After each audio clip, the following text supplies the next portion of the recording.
I'm about to do the roll call vote, so please say your name and when I call your school district. Afton?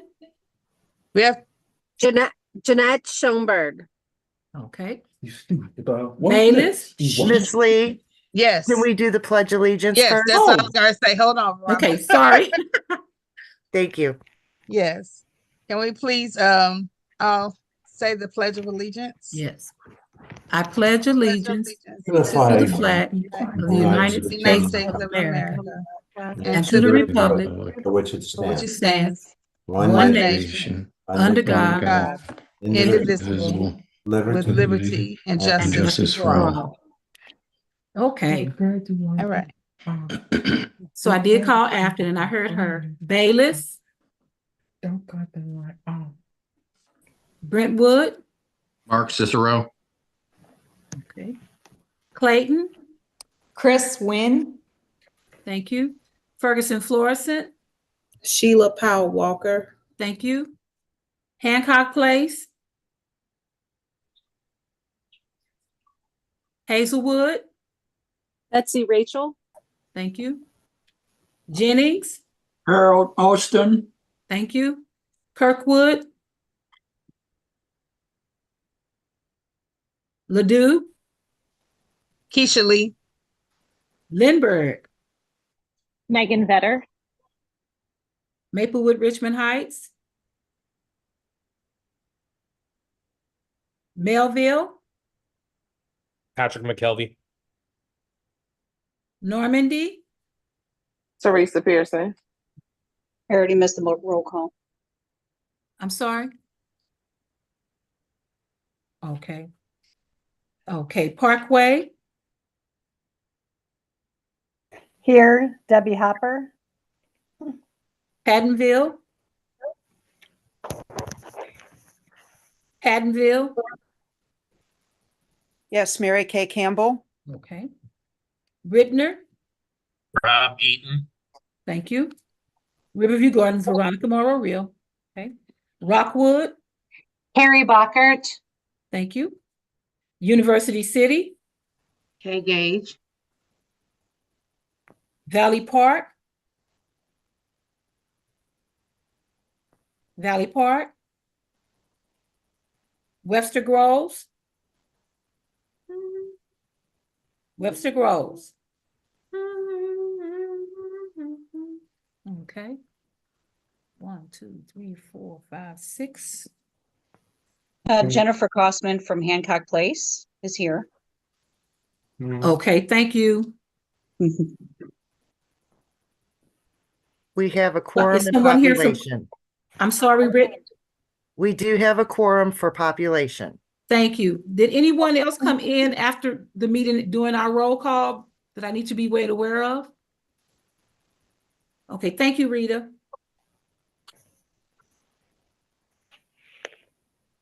Thank you, Rita. You're welcome. Next up on our agenda is approval of the a motion to approve the agenda for tonight's meeting. So moved, Debbie Second. Hopper, Parkway.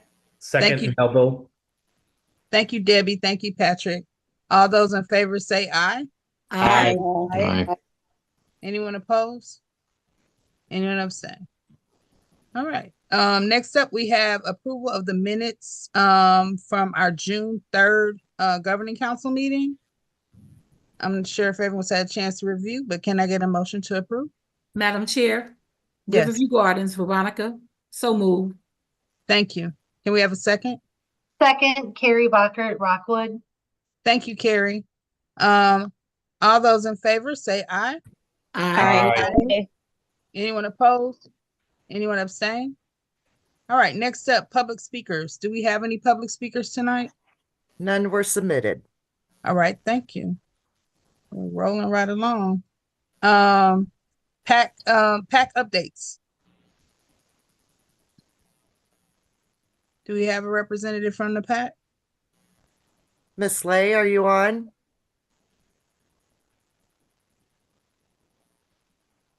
She's not logged on. Okay. Is there a alternate or we want to go back if she comes on later? Okay. Is anyone from the PAC exec committee on? No, we can Okay. move on. All right. Next up, we have to have an election of officers to replace Kevin as secretary, since he is not the primary assigned person from Ferguson Florissant. And Dr. Sheila Powell Walker has replaced him.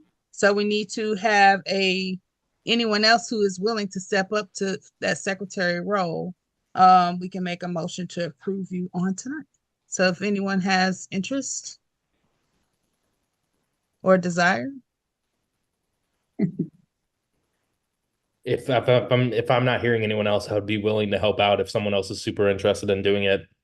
That I could make that motion too. Patrick, I think you just signed yourself up.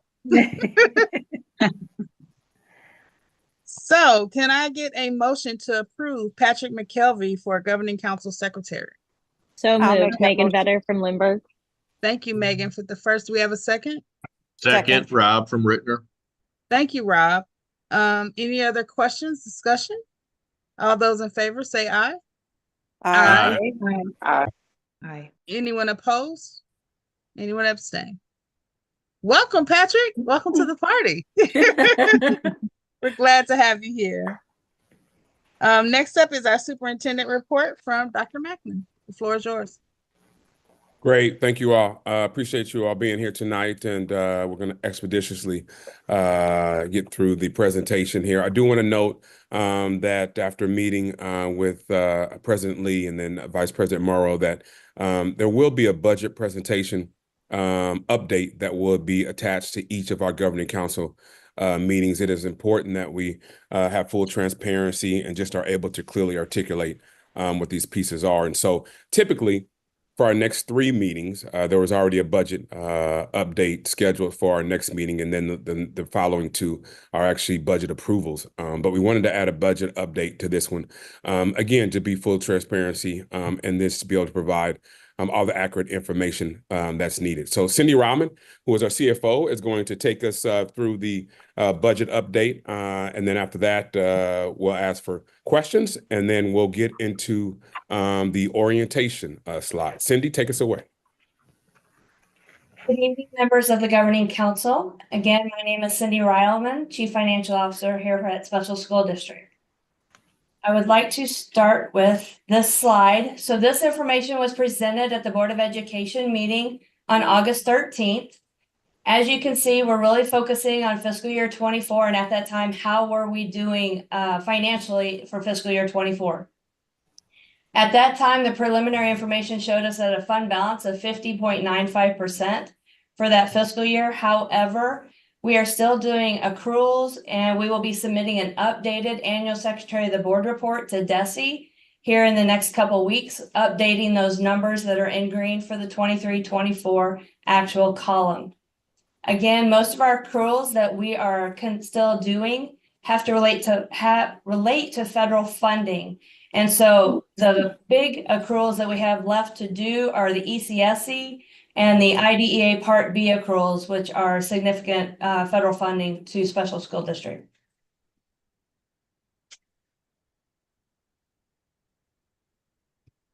So this slide shows our key expenditure assumptions, much of which are staffing decision related, as well as negotiations that have taken place with our bargaining units, and then benefits associated with the cost of increasing benefits for health insurance premiums and claims. One thing we wanted to note with this graph is the fact that the upward trajectory is something that is not sustainable for the district. So this graph just helps illustrate the fact that we need to right the ship and really address our spending in key significant expenditure areas.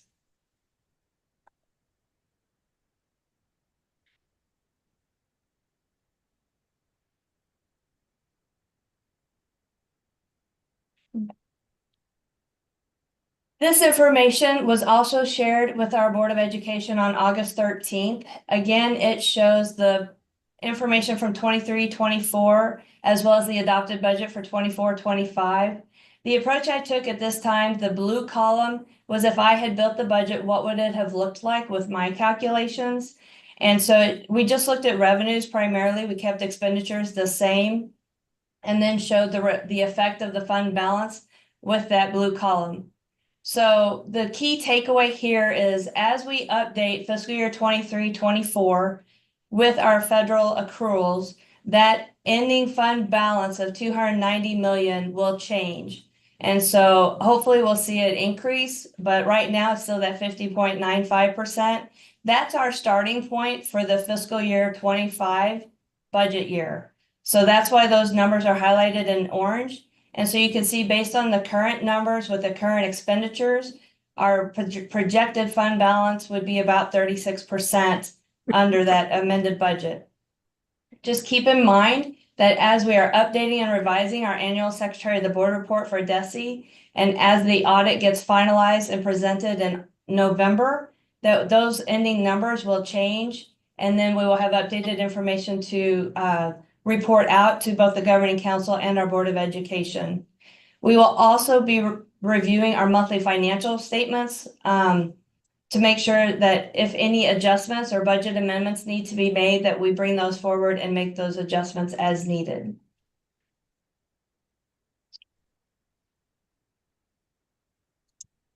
So this is a high-level forecasting model. It represents just the general fund and the special revenue funds only. And so it includes historical years as well as the current budget year for 24-25, the adopted budget that was done in June, as well as the amended budget numbers for my calculations, and then forecasting for the next 5 years based on percentage trends. And so we can kind of use those as a gauge as to how we need to review or change or pivot, whether it's our revenues or expenditures going forward. And so the numbers in yellow for salaries and benefits in the amended budget column have to do with if we can make any budget reductions in those categories in the current year, then projecting those forward and having the salary reductions going forward, and then hopefully stabilizing out in 28-29 around that $356 million. Then we're staying around that forecasted budget fund balance percentage of around 35%. So using that fund balance percentage of 35% as a target, these would be some of the forecasted numbers we would need to try to hit to maintain a financially stable presence within our district, right? So making sure that we can attract and retain qualified teachers and paras and staff, as well as providing benefits in this high benefit environment that we have with costs and increasing health insurance premiums. And then the challenges that we're still experiencing from a post-COVID pandemic environment with supply chain issues, purchase services increases in those. So as we review our monthly financial statements throughout fiscal year 25, we'll have a gauge as to how are we doing within our budget, as well as do we need to tweak or modify any of our forecasting considerations, percentages, or trends going forward. So this just kind of helps us have an idea what our expenditures and revenues will look like going forward and try to stay within that 35% fund balance.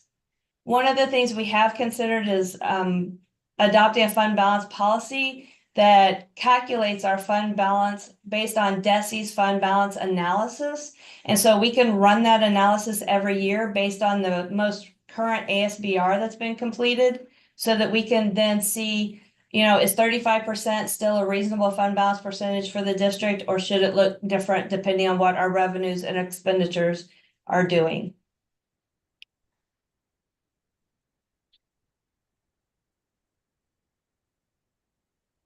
This graph illustrates our current path, which is in orange. So how we were the upward trajectory that we illustrated on a couple slides just previously. Had we maintained that trajectory, our fund balance would have significantly deteriorated, and that's that orange line, the current path. Based on the forecasting model that we just looked at, trying to average around that 35%, the blue line represents the forecasted fund balance percentages going forward based on that projection and that forecasted model. Still representing the fact that we need to right our ship, and hopefully that the measures that we're doing in righting the ship will maintain our financial stability going forward. And then finally, this is our budget timeline. So just wanted to put this in front of the governing council so that you guys have an idea what the timeline looks like for our budget work that's getting ready to start up in October.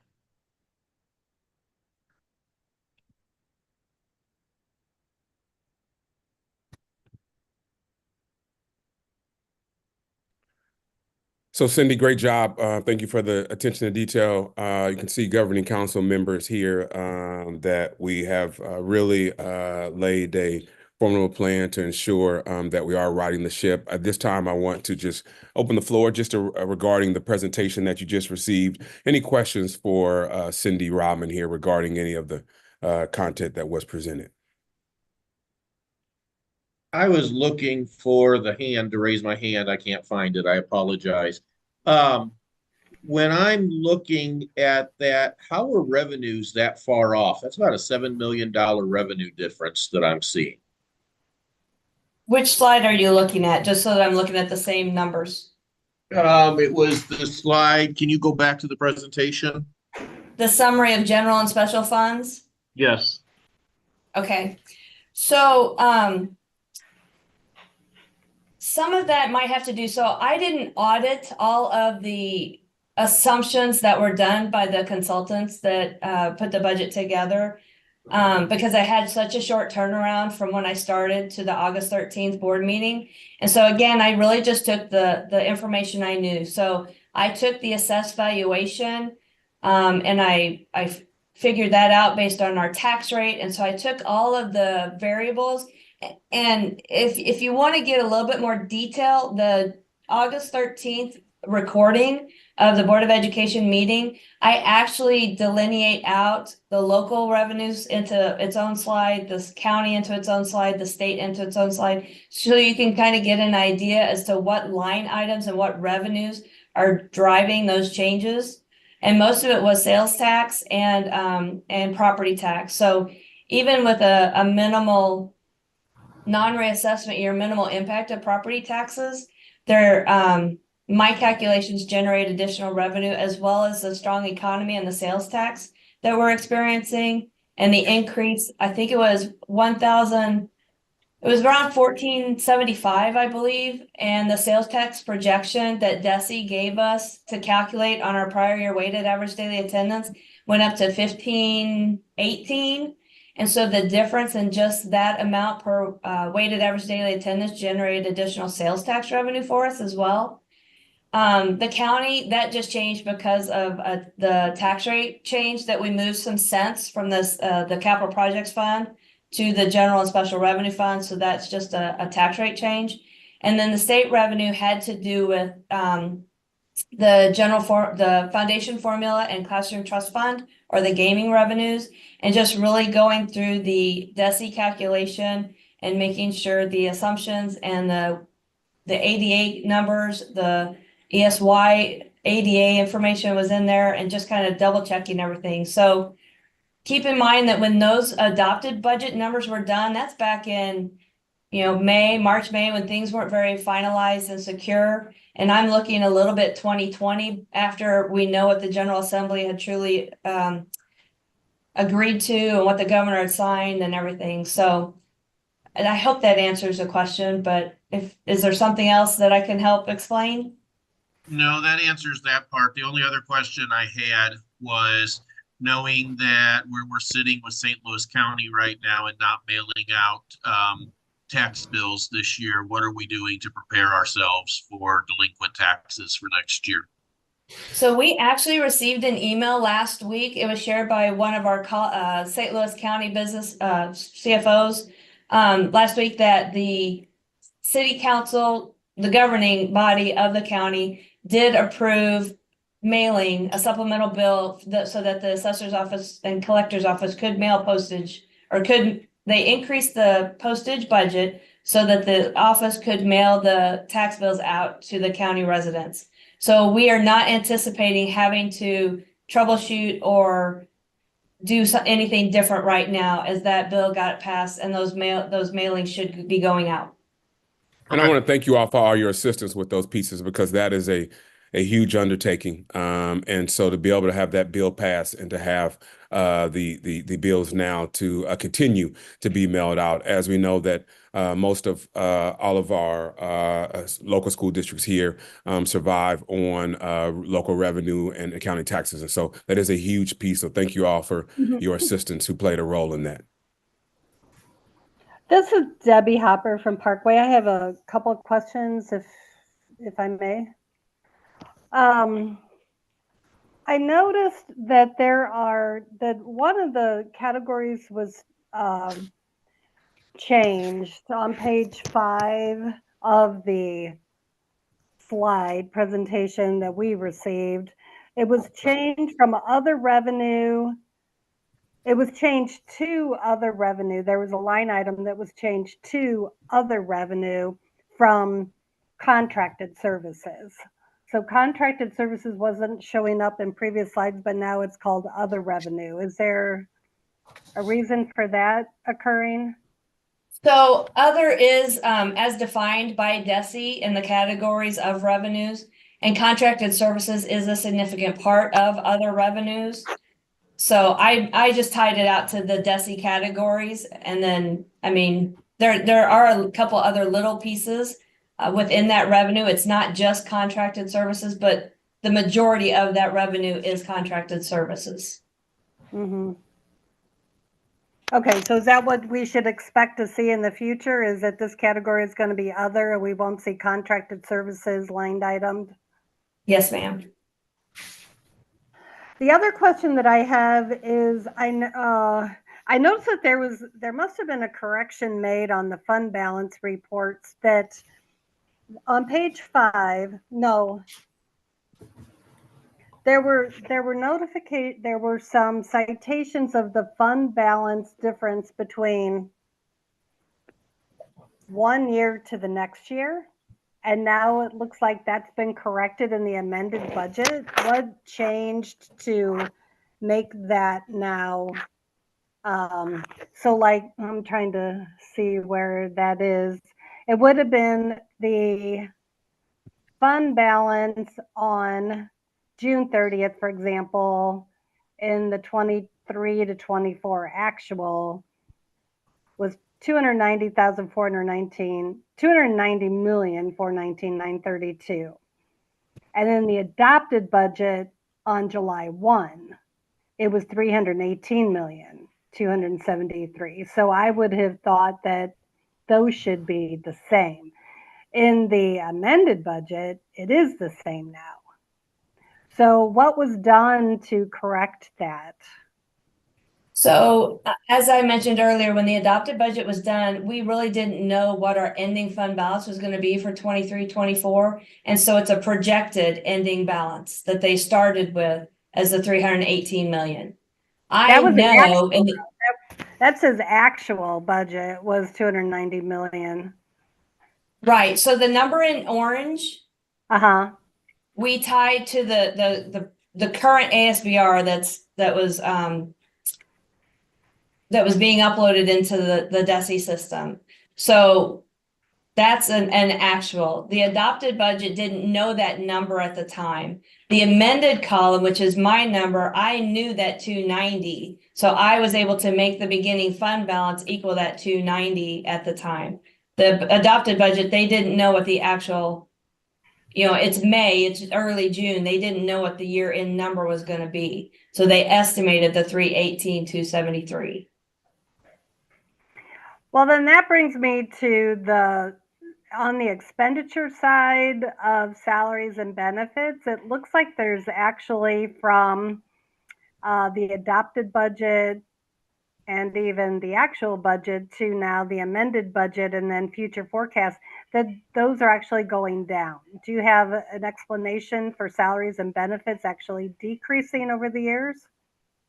So the amended budget, the two numbers in yellow for salaries and benefits, that's if we are able to reduce salaries and benefits, either through the current vacancies that we already have or not filling positions, those kind of things. If we're able to reduce salaries and benefits to around those numbers, right? That's what's in yellow. So that's what we're thinking. We were hoping we could do for 24, 25.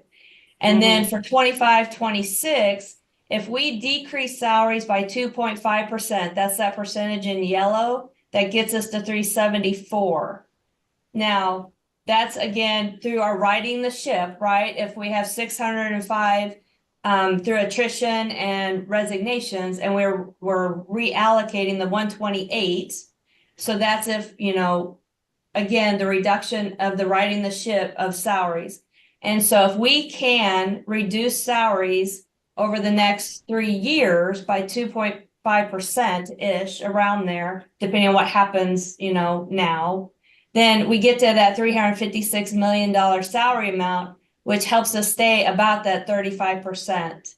So righting the ship, really trying to right size our staffing. But also when we reduce staff, we know that our insurance costs keep going up. And so it's a conservative increase in benefits going forward, but we're also reducing staff. So that's a little bit more challenging to forecast out the benefit piece. But so we just left it with the 24-25 amended number, and then, projected an increase going forward on benefits. But the reduction in salaries has to do with that righting the ship component on our staffing. Okay, I understand. So Debbie Hopper, you see about the first number, which is that 384 there that Cindy mentioned, to 374, which is around 10 million. And so though it's a total decrease of about $50 million over the next 5 years, and being able to again, of the 605 staffing that retire or resign, about 128, maybe a little bit more, will allow us to keep those salaries on where we need to be, about that 356 range. And I take it, hopefully there's conversation about what positions that will entail so that it won't be front-facing positions of students. You're absolutely correct, Debbie, that we are having those conversations. Yes. Okay. My last question has to do with, I noticed that there is I'm sorry, I'm getting ahead of myself. I think this is on the orientation. I'll wait on that question. I think that's all mine for the budget right now. Thank you. You're welcome. This is Carrie Walker from Rockwood. Just a quick question regarding our forecasting. What information have you used regarding Senate Bill 190? I'm assuming that with the secure tax rate, you are keeping that into mind. So it's funny that you say that, because I have my tax rate presentation tomorrow, and I have 2 slides dedicated to Senate Bill 190. That bill was also amended by Senate Bill 756, I believe, if I remember correctly. And the impact is still truly unknown. So there was information that came out from the county that said, the impact to the St. Louis County would be around $34 million. However, it's 18 months into the passage of Senate Bill 190, and they still don't have a process. They still can't identify who meets the age requirement, who meets the House assessed valuation requirement. And so there's really no data for us, and it seems almost, at least to me, impossible to predict. And so that fiscal impact is, at least in my opinion, for special school district, is truly unknown at this time. This is Sheila Powell Walker from Ferguson Florissant. Good evening, everybody. Mrs. Ryleman or Dr. Macklin, I'm not sure which person would be best to direct this question to. I'm hearing that there's going to be some effort to reduce salaries about $50 million over the next 3 years. And I did hear one other person mention how important it is that these are not student-facing positions, but I'm also curious if there's any early projections as to what areas are going to be impacted, because one of the concerns I have is there are some school districts who may have a more difficult time filling all of their positions. And so as you start to get rid of positions, if a position has sat vacant for a long time, but it's in a district that really needs it, I guess I'm curious to know, have there been any conversations about continuing to try to fill those positions, or are those positions going to automatically be a part of how you will reduce your budget? Yeah, so I will say that when we're looking at the quality of service delivery for students, that is most important and number one for us, ensuring that student needs are met. When we look at vacant positions, and vacant positions may not have a teacher in the seat, but may have a substitute in the seat. And so understanding that there is someone still in front of students for those pieces, I think that's number one. I think also one of the recommendations from the PRC that was given almost 4 years ago is really how are we ensuring, Sheila Powell Walker, that we are ensuring that every single student has a certified, qualified teacher in front of them. And that's our ultimate goal at the end of the day, to ensure that those pieces are there. And so we are starting the process of analyzing and looking what those pieces will look like. We will be working in October with our leaders on what those pieces look like, and then developing plans to really have laser-like focus, and so that we can ensure that we are presenting that information in a timely manner by January. Thank you. I'm going to say that I hear that answer, but I'm gonna be honest, this is Rob from Ricker, and I'm struggling as I'm looking at those salary numbers coming down, because just being very transparent, the information that's being shared between districts in North County, we are not filling those positions. And this scares me that we're looking at cutting more positions and not being able to already fill what we've got open. And we're getting to a point, somebody wants to be transferred. And I'm not knocking other districts, please don't take this way, but we lost 5 that wanted to transfer to Parkway last year. What are we doing to stop this bleeding? We can't keep losing our North County teachers to West County. So I think a couple of things, Rob Eaton, and I'll answer that. I think one of the things that I noted was that ensuring that every single student has a quality certified teacher in front of them. And so for us, that means that there may be some reallocation of staff to ensure those pieces happen, to ensure that students have what they need in those spaces and places. I think also we've had a change in some of our language that has allowed staff to be able to transfer in a time frame that they wouldn't be able to do before. So I think it's just about working with our partners to be able to do those pieces at the end of the day. The one thing that we do take an active look at is in what spaces and places are there certified teachers, and what spaces and places is there a place that we can get better at, considering that we serve the entire county. And so for us, being able to ensure those pieces are key. And so actively looking at where those vacancies are and what we need to be able to do to meet those needs are at the forefront.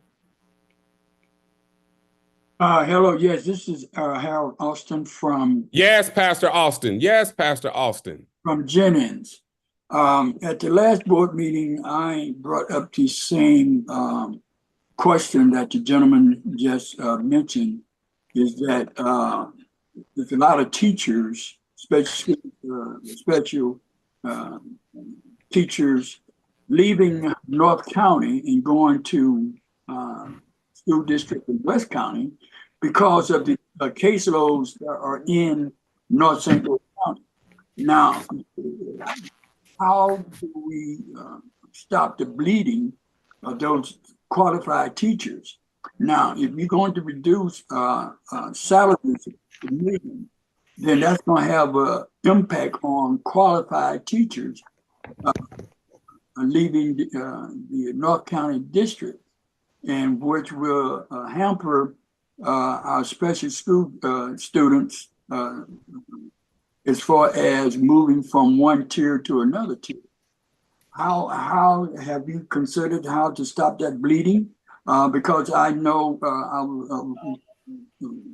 someone responded to my question is that that had not crossed her desk as far as teachers in North County and going to other districts. So there is a somewhat of a difference of opinion based on the gentleman just indicated the same thing that I had indicated at the last meeting.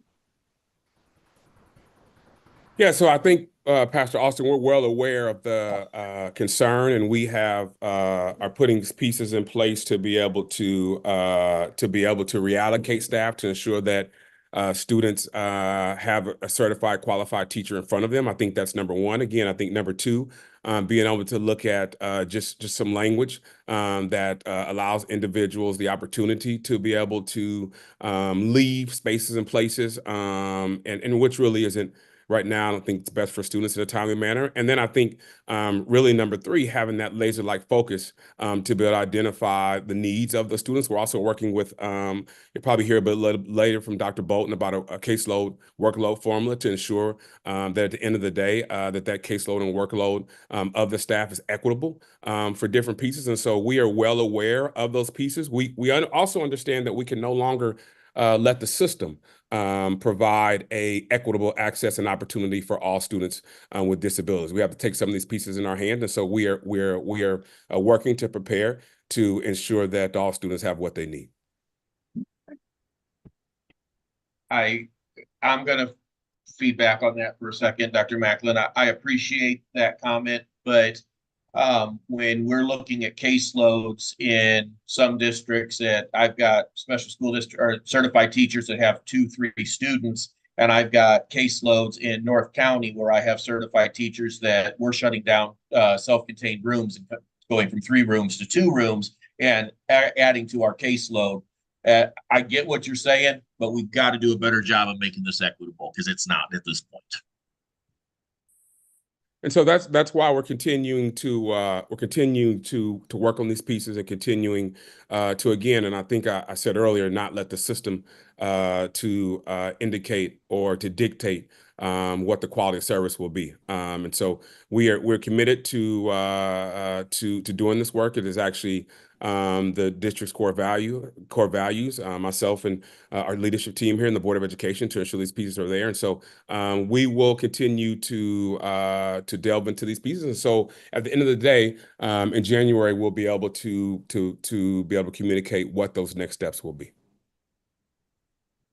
I have a question. What the gentleman name that just spoke, what district he's from? That's Rob Eaton, who's with Rittner, I believe. Yes, that was spoke. Right? Yeah, yes. That was me. I was trying to find my mute button. Sorry. Yes, Rob Eaton with Rittner. That's okay. Thank you. Hi, this is Betsy Rachel with Hazelwood, and I just really want to reiterate some of the comments that have been made previously. And I want to believe that you're committed to that being equitable to all students, but we just aren't seeing that when you're allowing staff within your district to transfer in droves out of North County districts into other districts and leaving them imbalanced. I think there's some room there for some different practices administratively for how staff are moved around within your district. But that's just my suggestion from our perspective in Hazelwood, because we have some unfilled positions that we really need to have filled. And I don't think you can just remove them from the budget and expect things to work out well for the students in our district. So that's all I wanted to say. No problem, Betsy. We thank you and appreciate those pieces. And again, we truly understand the need, and true equity work is about being able to reallocate staff for the needs of students. And so that is the direction that we're headed in, and we plan to get there. This is Debbie from Parkway one more time. When will conversations with each of the school districts about their budgets be taking place with SSD? So we actually will be starting our budget manual, hopefully a budget planning manual, hopefully go out at the beginning of October, and we'll start having those worksheets and everything. We'll meet with various administrators and secretaries during November, and then those worksheets are due in December, and then we'll actually start having meetings with all of the budget owners in January and follow-up budget meetings in February. So the communication about budgeting will start next week, technically, but the actual meetings with the budget owners will begin in January. So the actual conversations with the districts won't start until January? Conversations about their budgets or conversations about staffing? Conversations about their budgets, which involves staffing. So we will start sending out information about how to plan and budget. We're going to be doing some zero-based staffing. We're going to be doing some zero-based budgeting as well as some allocations for budgeting. And so all of that will be communicated next week in the month of October.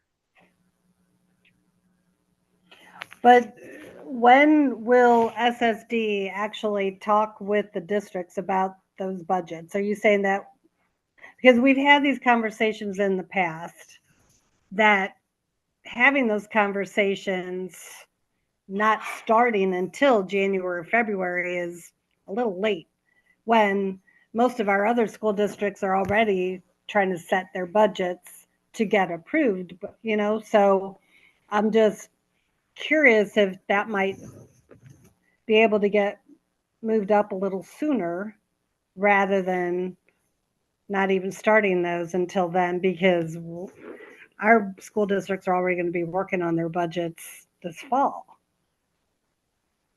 Well, I will say in my past, for the last 2 districts that I worked at, we started actually in December and had meetings in February and March. So I feel like we are a little bit ahead of the game from previous districts I've worked at.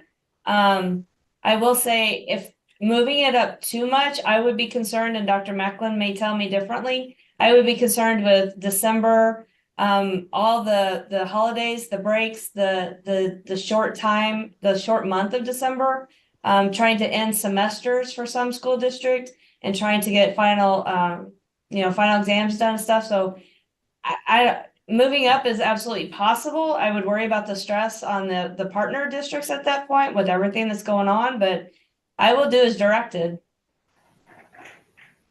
Well, I think also, Debbie Hopper, we start the initial budget conversations with our partner school district superintendents. Those pieces take place. We have a SSD roundtable this Friday with all of our partner school district superintendents to be able to communicate information regarding the budget. We also are committed to dedicate to ensure, and that's why I gave the staffing timeline of starting the work in October with our administrative team. We've already had a staffing committee meeting, just because at the end of the day, we want to be aligned with our partner school districts. That's where about 70% of our students and staff, 67% of our students and staff live. So we want to make sure we are aligned with those pieces. And so by January, to ensure that we have the staffing component already done and ready to communicate, and then communicating those pieces with the budget also. We know that the final approval of the budget will come in March and then in June, but we want to ensure that these pieces are aligned. Okay, so the staffing piece will be discussed with the partner districts in January or thereabouts. Well, we will be completely finished with the staffing pieces by January to be able to deliver that information, communicate that information. We are starting to our superintendents, our budget. Again, will be this Friday. We'll have our SSD roundtable to communicate those pieces clearly on what that looks like. Okay, but isn't there another conversation that takes place of kind of a back and forth with SSD says, well, this is what you're going to get, but the partner district says, well, this is what we'd like to have. And so isn't there some mediation or some kind of conversation back and forth about all of that? Well, typically, go ahead, Cindy. I'm sorry. You were shaking. Oh, I that's my understanding, but this will be my first budget run through SSD, so I'll learn a little bit more as I go. So typically we would conduct those meetings. Those would typically start in January, Debbie Hopper, where we're meeting with partner school districts and the representatives, liaisons, superintendents, directors to delve into those pieces. That's what you mean by the back and forth meetings. Mm-hmm. Mm-hmm. Is that how it's typically been, or is that's how it's typically that's how it's typically been?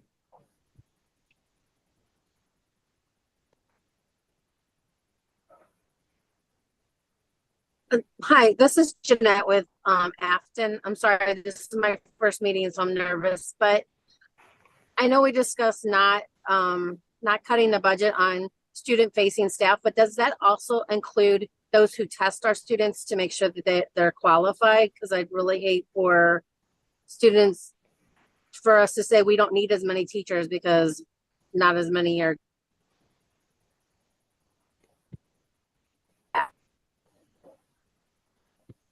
When you say those who test our students, I just want to make sure I have clarity on that.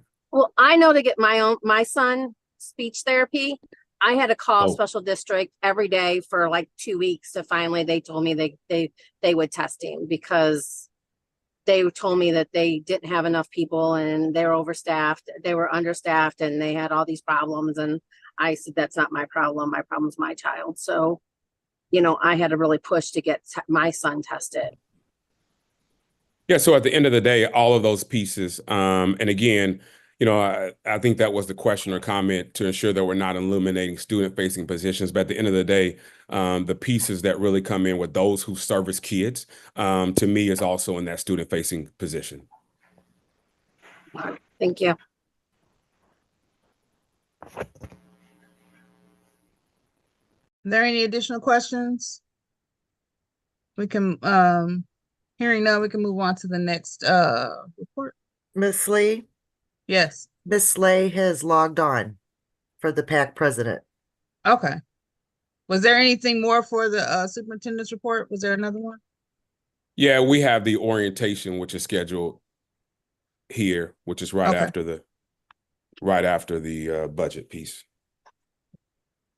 Okay, well, let's go through the orientation and then we can catch up with the pack if that's okay. Since we're here. Okay, great. Here we have the orientation, and for most of this is going to be very, very familiar. I know that we have Afton and Brentwood and just a couple of new individuals, but this is going to be very similar to the presentation that you saw last year. So we are going to delve into really the overview of special school district. It will be high level. You will get a chance to hear from each of the members of the district leadership team just as we delve into next steps. Next slide, please. So again, as we delve into the overview of special school district, I'm just going to highlight a couple of key pieces and then keep moving. And then after each section, I will pause for questions. So after each section, I will pause for questions so we don't have to wait to the very end. We do want to talk about in 1957, really the voters establishing a public school district for students with disabilities. I think that one of the most things to note about this is well before IDEA, so almost innovative in its right. The referendum that was established with the county. And then in 1966, our technical education and programming was established for students in St. Louis County. Also, one of the recommendations from the PRC was really to note, and you'll get to hear from Kevin Ander a little bit later, who will note really the work of our technical education schools, but really to note the difference between our tech ed schools and then the rest of the schools that serve our students with disabilities. Next slide, please. Again, SSD is the 13th largest employer, roughly about 24,000 students with a, and Cindy Rahman spoke to this a little bit earlier, with a operating revenue of about $558 million, and then about $638 million in expenditures. 275 schools covered 510 square miles. And so when we get to talk about really just the impact that SSD has, the potential impact that SSD has on the county, it is enormous. And so we understand what those pieces mean truly as it relates to the core values.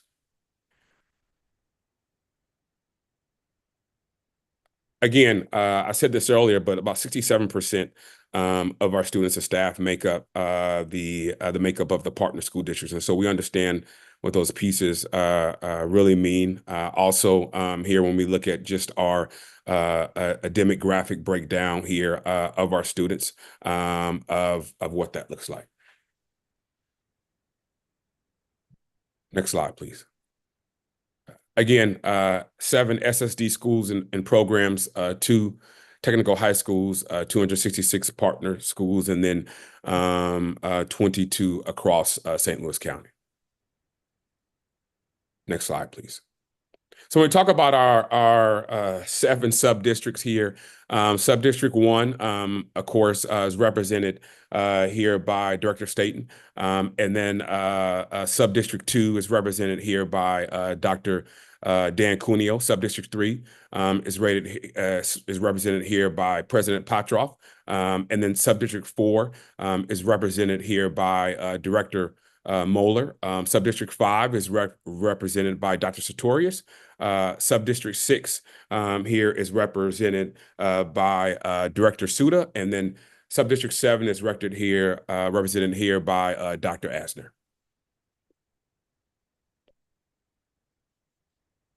When we talk about really just delineating the difference between the Board of Education and then the Governing Council, again, the traditional responsibilities of our Board of Education, of course, is to set policy and really our strategic direction. You'll get to hear a little bit about that later with our CSIP and strategic plan from Dr. Bolton. Also to hire and evaluate the superintendent, approve the district's budget, and then, of course, to engage and connect in light and insight with the community. When we speak to the roles of the Governing Council, of course, we know that one of those responsibilities is electing our SSD board members, also approving the long-range CSIP plan, and that's why we do provide quarterly updates regarding our CSIP and strategic plan. We meet at least 4 times per year, even though last year we met with an additional budget retreat just to provide some more information around the budget, and then also to approve and monitor the annual SSD budget. That preliminary will be presented in March, and then with the approval, I believe, at our last meeting in June. This is actually our PAC slide here, and I know Crystal is on, but our Parent Advisory Council, who is really comprised of families who collaborate to improve the education and confidence really as it relates to each student at SSD. The PAC consists of a numerous stakeholders and 4 alternates around the county to just insist that the parents and guardians of students are receiving services.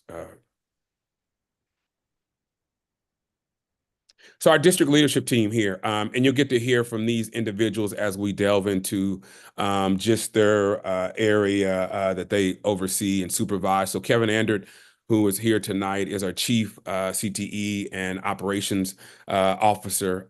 Doug Austin, who is our Chief Technology Officer, who is here. Dr. Molly Bolton, who you'll get to hear from a little later, who oversees our teaching and learning and accountability here. Dr. Grigsby, who also serves as Deputy Superintendent and oversees our schools and program. Dr. Diggs, who is our Executive Director of Diversity, Equity, Inclusion, and Accessibility.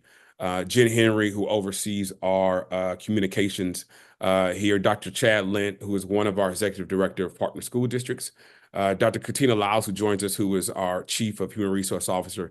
Shakita Moore, who is our Chief of Partner School District Officer, who you'll hear a little bit from later just regarding our partner school districts and disproportionality and pieces like that.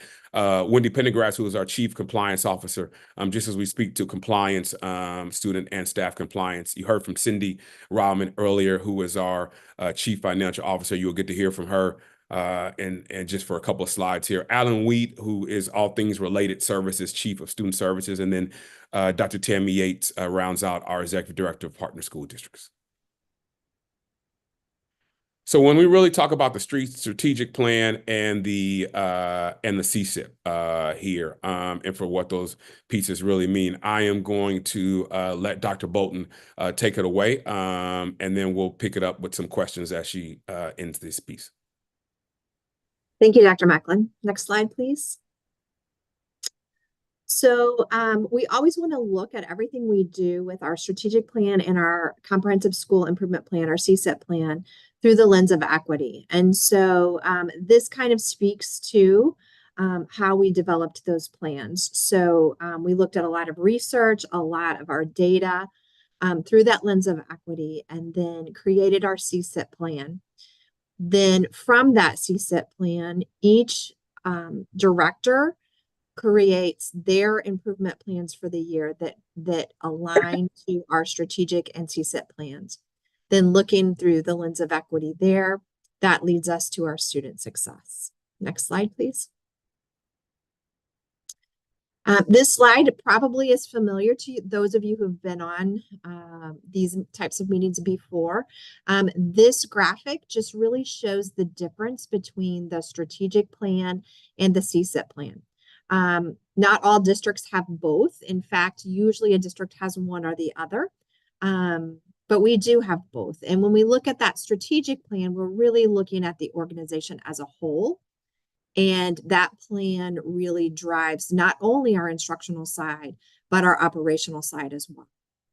When we look at the other side, which as you're facing it would be on your right, that would be for our comprehensive school improvement plan. And you can see that that really is focused more on student achievement and student performance.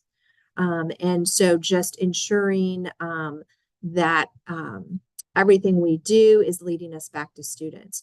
Both of these plans are very aligned to each other as well as our mission, vision, and core values. Next slide, please. Speaking of that, our strategic goals, we have three major areas in our strategic plan. Our systems, as well as resources, and then our relational communication. These three goals were identified through looking through our data, as well as what research tells us is important for a system to be functioning appropriately.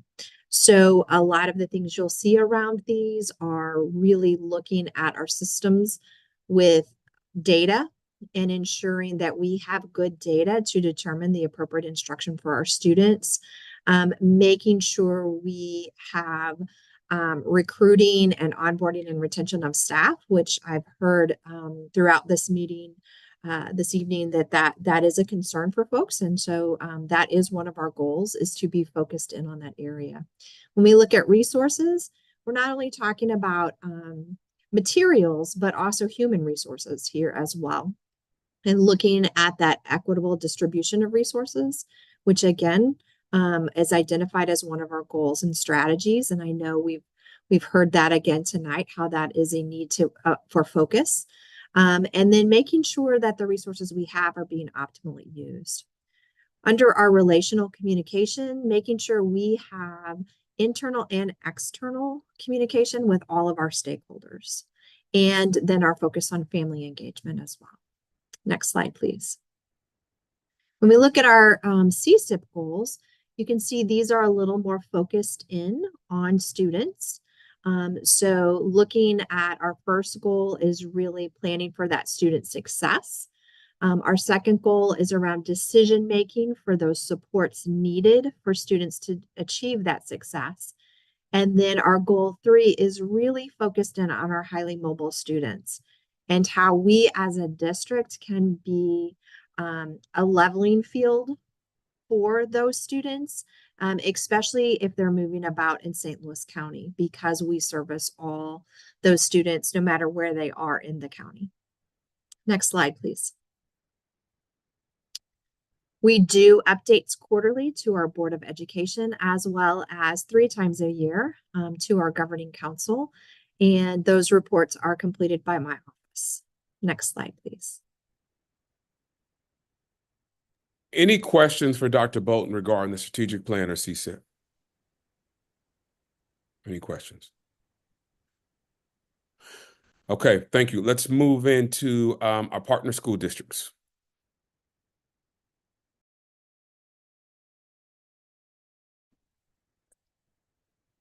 Good evening, everyone. I am Chiquita Moore, and I am Chief Officer of Partner Districts. Tonight, you will hear from Dr. Tammy Yates, the Executive Director of Partner Districts, who will provide information regarding our partner district process. Thank you, Ms. Moore. Next slide, please. So as we talk about our partnerships in partner districts, there's a number of things we look at. Here are listed. These are the components that we look at in the partnership agreement, meaning student services, staffing, collaboration of responsibilities and resources, career and technical education, teaching, learning, and accountability, data technology. The other areas that we also partner with consistently are our partner district liaison relationships, and that is that Dr. Lent, Chad Lent, and I, we split the 22 partner districts, each of us having 11, and we work very closely with each director in the district as well as liaisons to make sure that we have a collaborative approach for any decision making or things that we need to move forward with in the partner district. Another component that Mrs. Moore is going to talk a little bit later is about disproportionality, and the final one being family engagement and really focusing on how we as a district can utilize our FACE department and support our partner districts with increasing that family engagement and how we can support our families of students with disabilities.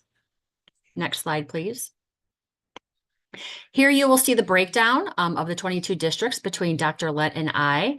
When we looked to divide these districts up, we looked at a number of key factors, not just geography and location, but also size of district, amount of staff, amount of coordinators, number of IEP students with IEPs that we have, and looking at the various tier districts to districts that we have that are also in tier 2 and tier 3, just to make sure that we have an equitable load for each Dr. Len and I to support to ensure that the 22 districts are getting the attention and the support that they need. May I ask a question here? This is Parkway. Of course. For some reason, I'd never noticed before, unless it's a relatively new development with SSD, that a charter school is one of the partner Yes. districts. Now, when I read about the leadership school, because I was not familiar with it, I learned that it's only a couple of years old, I believe. So could you fill us in a little bit on how many students SSD is serving there? Because I see you've got, I don't know if the person assigned to that school as a coordinator is considered full-time or part-time. So I would be curious about the integration of this. And as far as I know, we don't have a governing council member affiliated with the leadership school. And if that's something that we need to do. Absolutely, Debbie. Thank you for that question. And so I may have to get a little bit of that information to you after this meeting, but I can speak on that on behalf of that. So the leadership school is a charter school, and it falls within, even though it's not affiliated with the Normandy School District, it falls within the boundaries of the Normandy School District. And because of that, it falls within the boundaries of St. Louis County and is considered a public school. So we have the same requirements and responsibilities as far as child fine and providing FAPE to any students at the leadership school that have been identified as a child with a disability. And so because it falls within the boundaries of Normandy, and this is our first experience with a charter school in the county, we, the director of Normandy, DeAndrea Player, and the coordinators, they kind of take on the supervisory and support responsibilities for the leadership school. So it's an additional school that they support as being within the boundaries of Normandy, but is not directly tied. My understanding, and I do not have all the details with me at my fingertips right now, but as they accept students into their school, and I do not know the criteria in which they determine what students can come to their school or not, but once they are enrolled in the leadership school, like I said, we have the same responsibilities. Therefore, if the staff or the school or the parents suspect that a child may have a disability, then we follow that same child fine process. Same with if we have teachers that have concerns with students, we do have some students that may be accepted into leadership school that are already with special school district, meaning we have students from the Normandy School District whose parents have chosen to withdraw them from Normandy and then apply and get accepted to the leadership school. And so many of the students that are at the leadership school, we are already aware of them and aware of their needs. And so that's kind of where we go from there. Is there anything else I can specifically provide? So really, they're integrated with Normandy. So they're not integrated, but they are within the boundaries of Normandy. And a leadership school is a general education building. So there are non-disabled There are typically developing peers who are non-disabled in the school, and then we also have students with IEPs, but it does not have an affiliation with Normandy. And just to give a little bit more insight, Mrs. Hopper, as Dr. Yates indicated, the Leadership School falls within the footprint of Normandy School District. At this time, the charter schools are only allowed opportunities to consider opening in areas where school districts have been identified as unaccredited school districts and or provisionally accredited, if I am speaking correct. Because of that, the Leadership School is one of those schools that have decided to open and to support students in the St. Louis County region, specifically in the footprints of Normandy, but we are cautious to ensure that we never inform the public that there are any direct relationships and or correlation to the Normandy School District. Thank you, Mrs. Moore. Thank you, Mrs. Moore. Are there any other questions regarding the Leadership School that I can support? Do they have a separate partnership agreement then with SSD separate from the Normandy School District? Absolutely. All of the practices that we have with each partner district, we have those same practices with the Leadership School, which consist of the partnership agreement and making those connections with all departments and divisions with special school district to ensure that we provide the same adequate service delivery to students that choose to attend the charter school. And how long has SSD been serving the Leadership School? This is year 3. Year 3, okay. Correct, and they started with kindergarten, so we now have K2 in the Leadership School that we are supporting. And we will continue to support them as they advance the grade level offerings for students to enroll in their district. Okay, thank you. Yeah. Thank you, Dr. Yates. I have a quick question. This is Carrie from Rockwood. Could someone explain the rationale that there's one director for each partner district with the various sizes of the different districts? Absolutely. And so we have one director representing each partner district. So that is 22 directors in total. Depending on the size of the district, we may also have special education coordinators to support the size of each district. So for example, if it's a small district such as Bayless and the number of students that we serve through the IEP, we only have a director and we do not have a coordinator supporting. A few years ago, we put into place a focus on instruction that allowed us to focus on providing coordinator, which is school level leadership support for each school district that we represent. And that model was based on looking at the number of teachers that provide services in each of those school settings. And so based upon that, which was 1 to 40 at that particular point in time, we as a district provided a coordinator to support the number of staffing components within each of those partner districts. Thank you. That makes sense. Absolutely. Thank you. Are there any other questions? All right. Thank you, Dr. Yates, again. And at this time, we can advance to the next slide. So now we're going to speak about early childhood special education. Advance to the next slide. The information you have before you provides you with a high-level overview of the services that we provide throughout St. Louis County regarding students who require special education services in an early childhood setting. We currently have one director to support all of the districts that we serve. It is important to understand that we serve 18 sites. However, when we look at the districts that are outlined here, you will see 2 categories. The first category you will find are bulleted, and they are identified as coalition districts. These are districts that operate their own early childhood special education programs. They report directly to the state. What you see to the right are districts that SSD serve, and we provide their early childhood special education services on site in each of these school districts. You'll also see in this information sites such as South County Head Start, the evaluation team, and other components to help you understand clearly how we provide services throughout St. Louis County. Next slide. Are there any questions about early childhood special education before we advance? This is an interesting slide. I appreciate.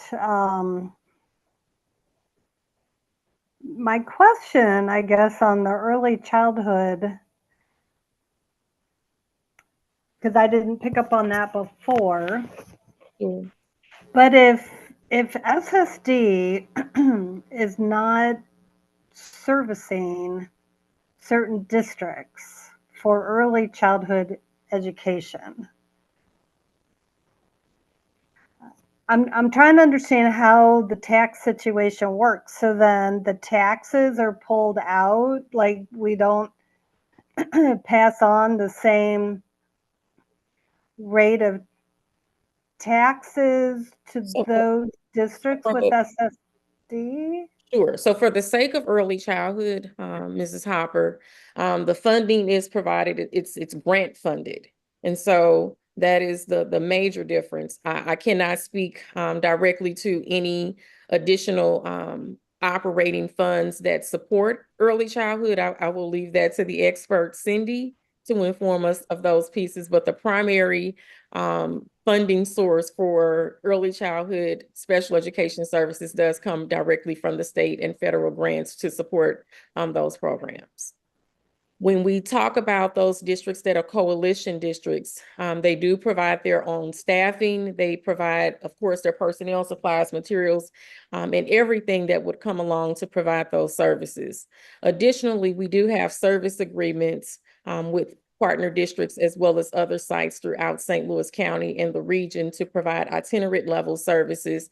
And there are, in some instances, reciprocal agreements where we're able to provide support and they may also be able to provide supports to students in need, depending on where those particular sites may exist throughout the county and region.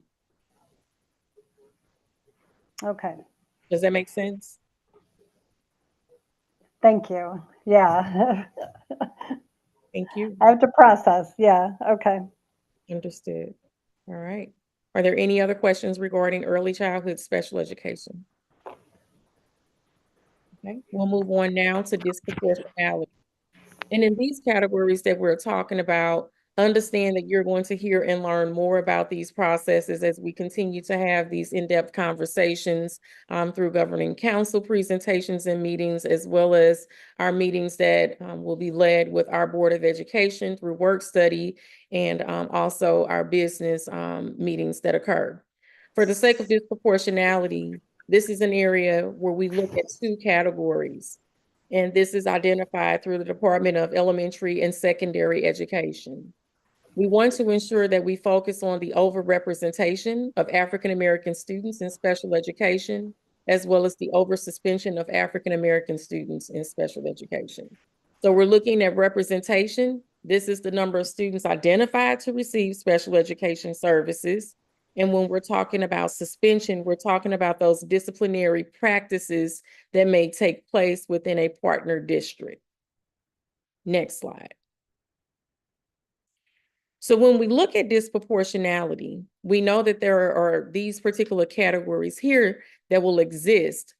And again, the information that I provided to you on the previous slide are those areas in which we have supported many of our partner districts here in St. Louis County. But when we know that a student is identified with a student with a disability, a student with a particular disability, if they're placed in a more restrictive setting, or if they're suspended or expelled at higher rates than students in other groups and or ethnic groups, that's when we begin to find disproportionate practices and or situations in a partner district. And at that time, it is our goal to ensure that we provide them with supports. Those supports look like first providing funds. It is our responsibility to set aside 15% of our IDEA Part B funds, if I am correct, to support with disproportionality. And then as the funding source and the special education service provider, it is our goal to support those partner districts with developing their plans to address disproportionality. With those, we do ensure that they outline through an MOU and an agreement between both the partner district and SSD how those funds will be utilized. In most instances, those funds are utilized to support with professional development, as well as personnel, supplies, materials, and resources. Next slide. Each of the districts does have an MOU that is an annual MOU, and it is provided to each partner district annually to inform of how we will continue to support those districts that are identified as disproportionate. Are there any questions that I can entertain at this time?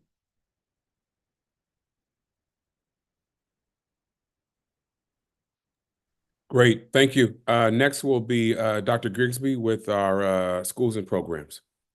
Good evening, Governing Council and other members. Welcome. My name is Kelly Grigsby. I'm Deputy Superintendent, and I'm going to go over one of the areas under my supervision, which is the special ed schools and purchase of service agencies. Next slide, please. SSD has 5 separate schools. Ackerman School is the elementary school serving the 4 districts in North County: Jennings, Riverview, Hazelwood, and Fern Floor. The high school is Northview High School. The central corridor is served by Litzinger School, the elementary piece, and New Owner High School. And then in our south corridor, our south area, they're served by Southview School, which is a K through 21 years of age program. In addition, we have our Bridges program, which supports students in 6th through 12th grade countywide. And we offer the schooling at the Juvenile Detention Center. In addition to our SSD schools, we contract with 9 private agencies to support students who may have more intense needs than we can provide for supports in the public separate schools. Next slide, please. Another spot in my area is vocational skills and transition services. So a huge focus for special school district and for working with students with disabilities is providing transition services into post-secondary life.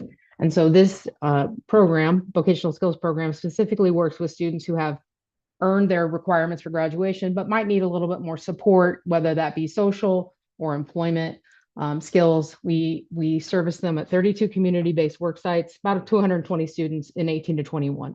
In addition, this department has multiple transition facilitators and transition support throughout the district. Next slide, please. Any questions? Okay, thank you.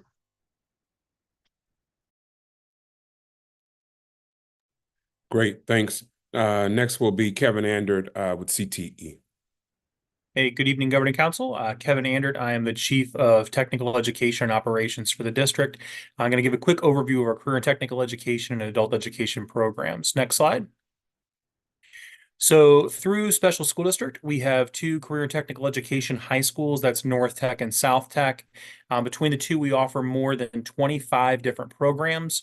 Missouri uses an area career center model. And so the idea is that we house the programs that either in your individual districts, you wouldn't have enough students to be able to operate the program, or you wouldn't have enough space to operate the program, or both. And so the idea is that if we pull students from a variety of high schools in a geographic region, then we have enough students to be able to offer those programs.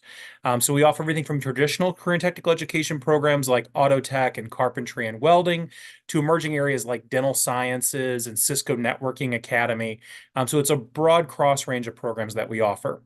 Everything is tuition free for St. Louis County residents, students. So as a result, whether the student attends a private school or a public school, if they're a taxpayer in St. Louis County, they're eligible to participate in our program. We do provide transportation for students. So we get them to and from North Tech and South Tech every day. It's open to all county students, and it's a partial day model. So that means students either attend in the morning or the afternoon. The other part of their day, they would take their corresponding academic courses at their home high school. This year, we've adopted a lottery system for students getting into programs. And so it's random chance based off how many students apply for a program, whether or not a student is placed in the program, as long as they meet the prerequisites for the class that they're applying for. Some of our programs have a very high level of interest. Some programs not as much. So depending on how many applies, and it kind of control who gets in. We have a priority deadline for students to apply, which is December 19th, if they want to be included in the lottery in January. Next slide. This is the breakdown of what school districts feed into each of our career and technical education high schools. So you can see the list there for North Tech and South Tech. We roughly use Page Avenue as our dividing line between North Tech and South Tech.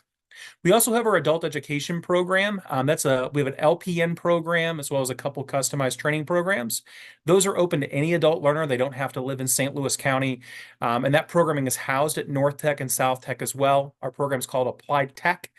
So that LPN program, we have 4 cohorts that start a year, and we graduate out about 100 nurses a year from that program. Questions? I have a question, Mr. Ander, to Debbie from Parkway. Is North Tech and or South Tech both full-time, or did North Tech go as a part-time program? Yeah, good question. So North Tech used to have a full day option. And if you Full day. traveled back into the early 2000s, South Tech Yeah. also had a full day program once upon a time. But both schools now are entirely a partial day model. So the only thing that we offer is the career and technical education courses. Students would stay at their home high school for academics. We're no longer doing academics at North Tech. I see. So that's the only change, is not doing that piece of it. I guess what I'm also wondering about is, given that there is an increased interest in technical education, are there opportunities? And if it's on a lottery system, how, are you seeing a lot of students not being able to make it in because we don't have the space, or are there discussions about the need to expand the hours of operation to accommodate more students, perhaps? Yeah, really good question. So this is something that we've been unpacking, especially a lot lately. This is something our board has brought up frequently as well. So there's kind of 3 ingredients that we have to factor in when we look at career technical education program. So one is there local industry demand to support if we grow a program in size? Does the local industry really need that many people? The second piece is, do we have the student interest? And then the third piece, and this has been our trickiest piece, is do we have a place to put the program, and are we going to be able to hire an instructor?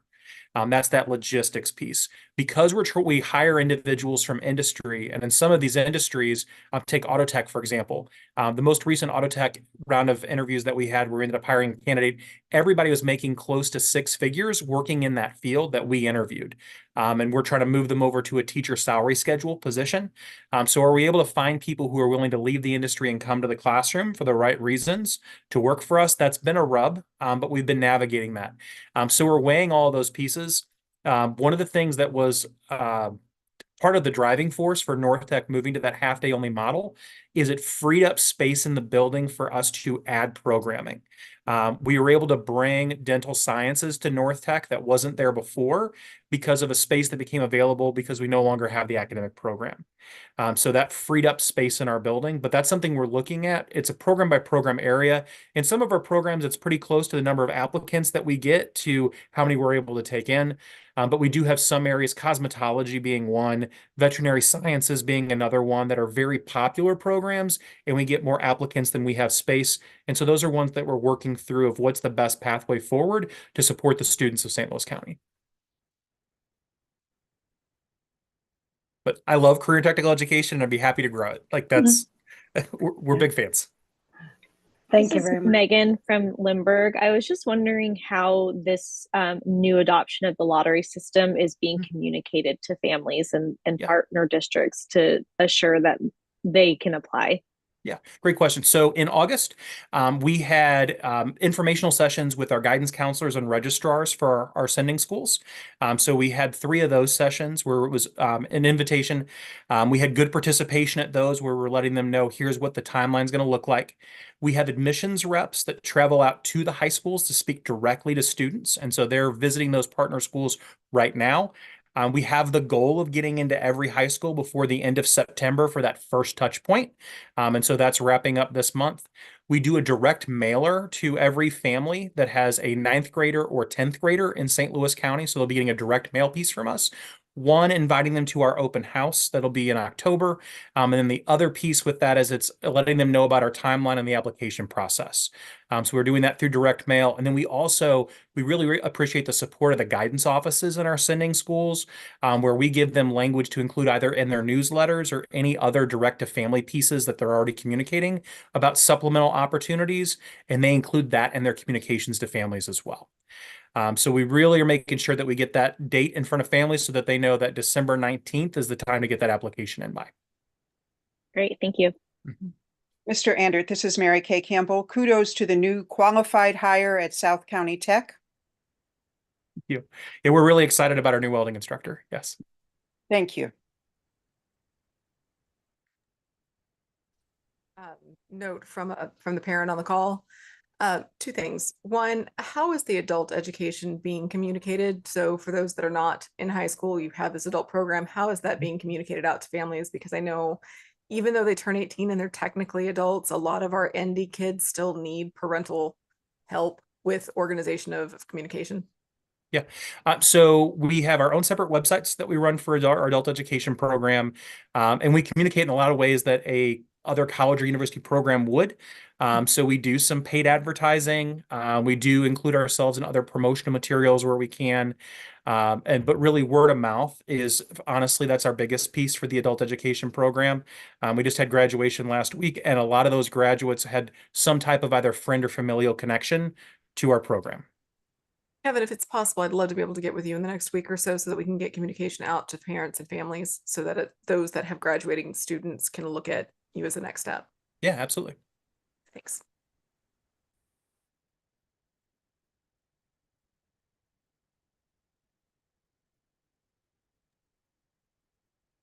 Any additional questions?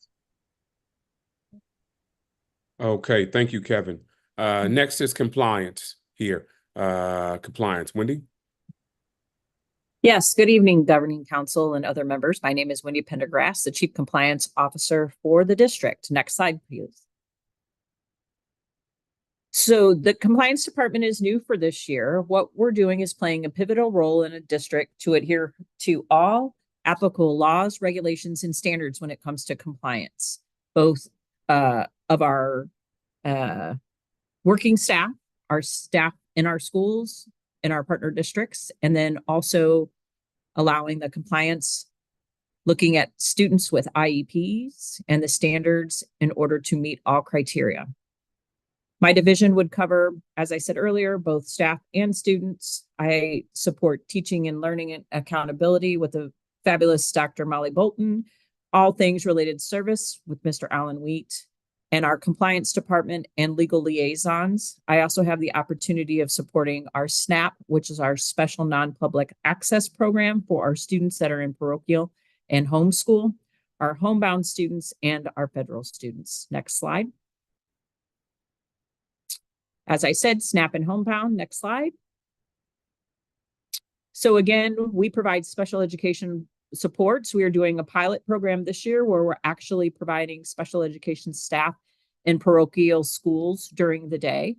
We typically have a partnership with all of our local school districts that allow us to use their buildings, access some of their classrooms in the evening, so our students in both homeschool and our parochial schools can access special education services. And of course, our homebound department provides both general education and special education services for our students that are in the most restrictive environment, which would be receiving services in their home. Next slide. Any questions, please? Ms. Pendergrass, this Debbie at Parkway. I noticed on your slide it said with something about being identified parochial schools, or is it just certain schools that you're doing this with that SSD is identified, or how do they come into an arrangement with SSD? Are you referring to the the day supports that we are providing this year? If we can, I think so. If you go back one slide, I can, the very first bullet in collaboration, piloting a daytime collaboration with identified non-public schools. So we, unlike other school districts, we have a variety of non-public schools that sit in our boundaries in St. Louis County. So what we did was a sampling of all of our parochial schools, and we chose a variety of schools and look to branch out in the future.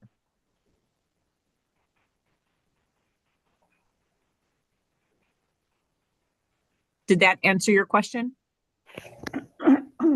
So this is a new development, right? I'm just trying to get a handle on what you're doing here. Yes, ma'am. Yes, ma'am. We support Catholic schools. We support Lutheran schools. We support homeschools. We support Jewish schools. We support a variety of the religious non-public schools. So in order to, we started a pilot. It's been actually several years now. This is the first year that we're actually sending teachers out into the schools and providing that daytime support while also allowing that evening support as we did typically for our students in the non-public schools. That would be anywhere between the 4 to 7 o'clock time frame in the evenings. Okay, so, but now you're piloting a daytime collaboration with them to be during the school day? Yes, ma'am. Uh-huh. We have about 12 staff. Yeah, we have about 12 special education certified teachers, some occupational therapists, some speech and language pathologists that are supporting our students. Okay. Well, Chief Pendergrass, you want to talk about how SNAP is a separate funding source? Oh, yes, yes, sir. So our SNAP program, it runs from proportionate shares. So there is a allocated amount of money and resources that are provided to our SNAP programs, to our SNAP department, which covers any of the children that are in non-public schools. Of course, because of Child Find, we also have the responsibility of providing supports for them. They are not provided the same rigorous compliance as an IDEA. What they receive is a service plan, and those students are eligible based on the consultation group. The consultation groups are members of the parochial schools that are in the St. Louis County area. That consultation group drives the services that we provide for our special education non-public students. There is a base amount that is provided, and please excuse me, I would have to rely on Ms. Ryleman to come up with that figure, but that money is proportionate share, and that pot of money is what they use to provide support services for our students.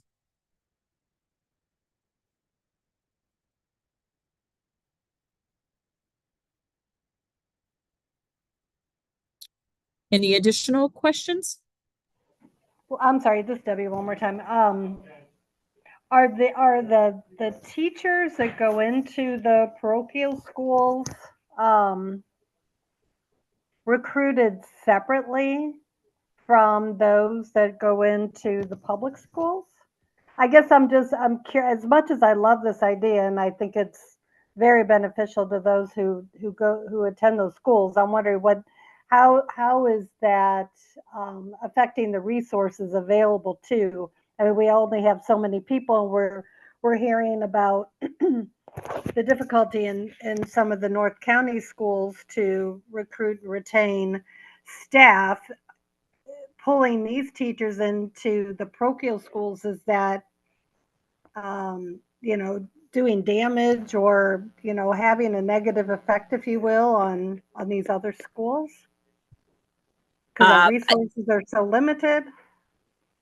So what we did for the SNAP staff is we advertised for teaching staff that would be willing to go into our private or homeschools during the day. So we had several applicants. We also have staff in the afternoons. That is not competing. Those 10 staff that we would have during the day are supporting students during the day, but they're a population of students that I think absolutely benefit from the services where otherwise, if they were not able to come to afternoon or evening activities due to other events that they would be involved in, such as athletics or sports or clubs, that they wouldn't be able to access our services in the afternoon. They are now able to access those services during the day. Okay, thank you. This is Veronica from Riverview. Your homebound department, I see in here that it says that services for students that are unable to attend school for medical reasons, suspensions, or can't talk today. Programmatic. Thank you. I got I got tired you. tongue there. Yeah. So I want to focus in on the suspensions. Is this service just for the identified SSD students, or are these services also offered to the partner districts in the homebound program, in particular where suspension is mentioned? Yes, ma'am. We support both special education and traditional students. So we provide general education supports during suspension, during medical reasonings. We have students that do not qualify for an IEP that do have medical situations where we would provide homebound services. And then, as you had referred to earlier, we do have programmatic needs where students are placed on homebound during a typical time period where they are monitored, and especially in the high school setting, they're allowed to earn credits while they're placed there programmatically. Okay. Do you all have anything specific to this right here where the suspension is concerned that I can access just to see how this program works individually for students that are suspended that may be receiving SSD services? Okay, for students that would be receiving IEPs and they would be suspended, of course, there are other laws driving IDEA that would have an IEP team come together and consider a manifestation determination. If a child has an IEP, receives a suspension, it is a team decision to place them on homebound during that suspension. They're not just unilaterally placed on homebound. Of course, we would have to have the IEP team. For a student that would be not receiving an IEP, those situations look a little different. If they're needing some type of homebound placement due to a long-term suspension is typically what we see, then we have contracts with our local districts where our homebound staff will also support students in the general education setting that are sitting on a suspension during that time, so they do not academically fall behind. Thank you.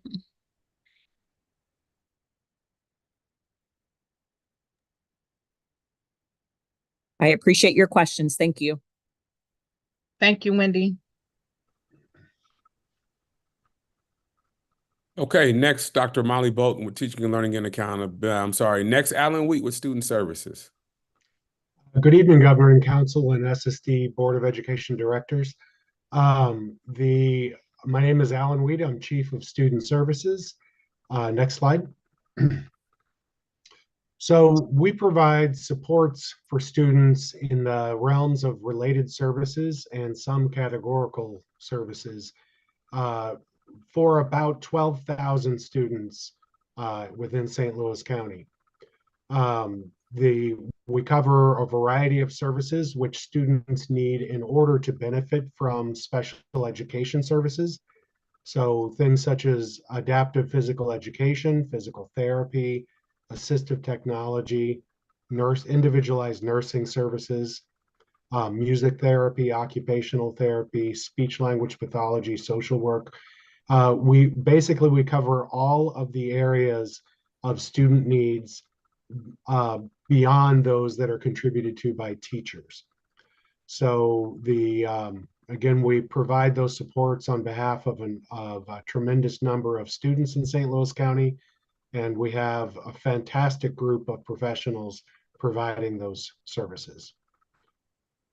Does anyone have any questions about the student services or related service departments?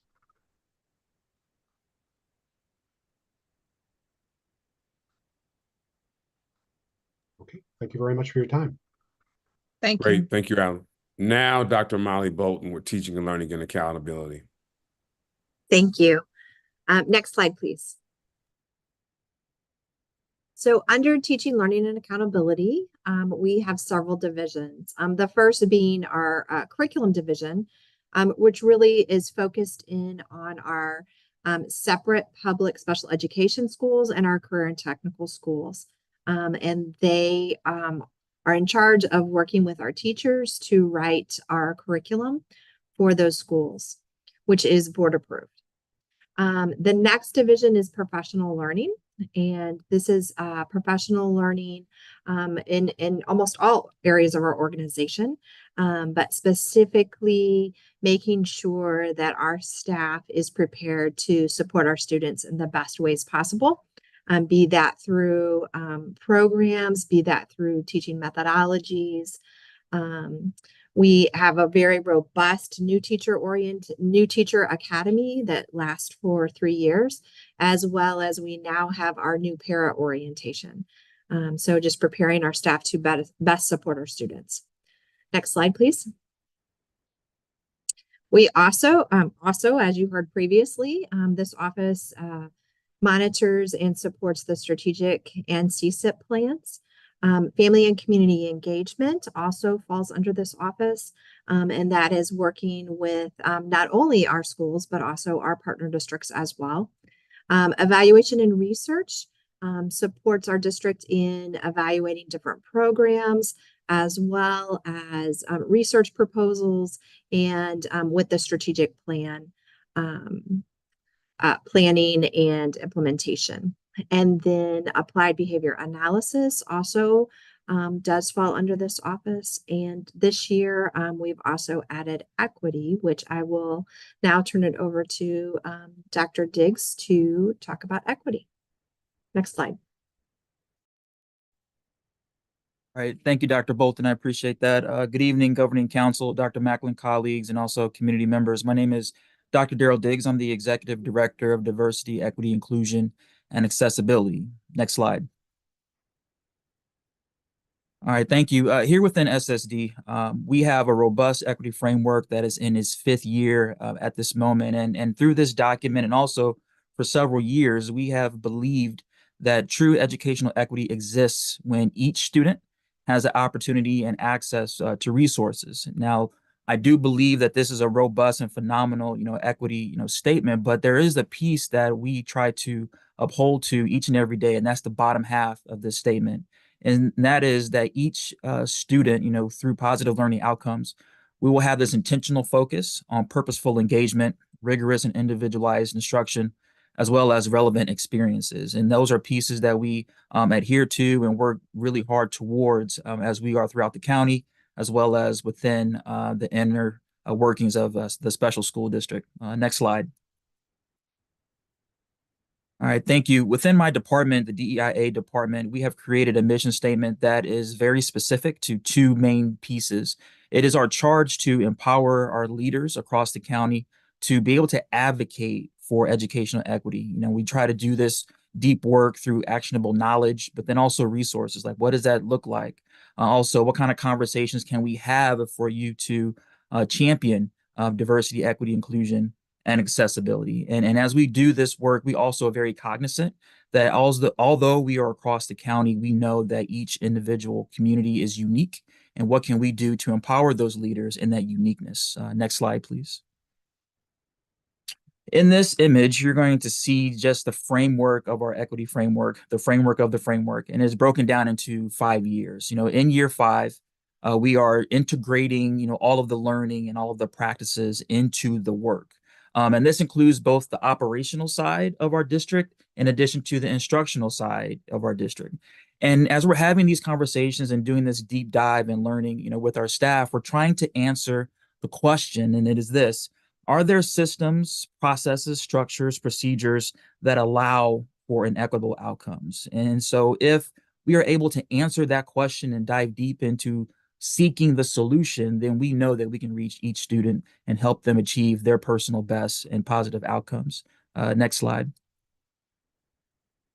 And again, before I relinquish the floor, I just want to say thank you for this time. And are there any questions? I appreciate Dr. that. Diggs? Yes, ma'am. Is it Dr. Diggs? Okay, this is Dr. Powell Walker from Ferguson, Florissant. I've been sitting here trying to figure out like how to ask this question, and I'm not sure if you're the person I should ask it of.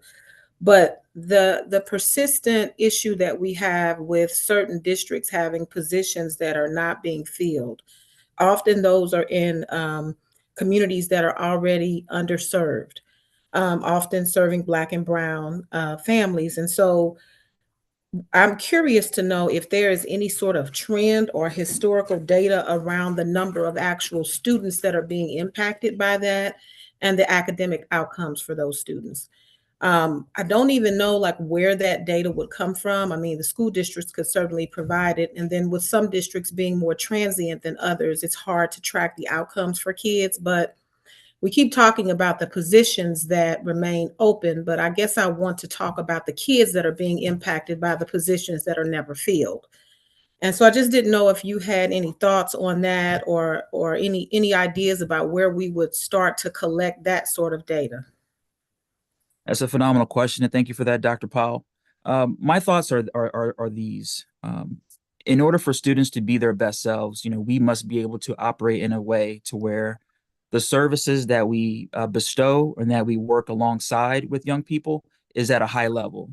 At this time, yes, there has been some historical data or some trends that we have seen where we just need to maybe make some shifts, right? And I think with the strong and intentional work from Dr. Macklin and then all of my colleagues that are on this call, we are very attuned to those needs and also trying to work towards refining our systems and procedures to make sure that each child is having access not only to a certified staff member, but then also the wraparound services that are most needed for them to thrive.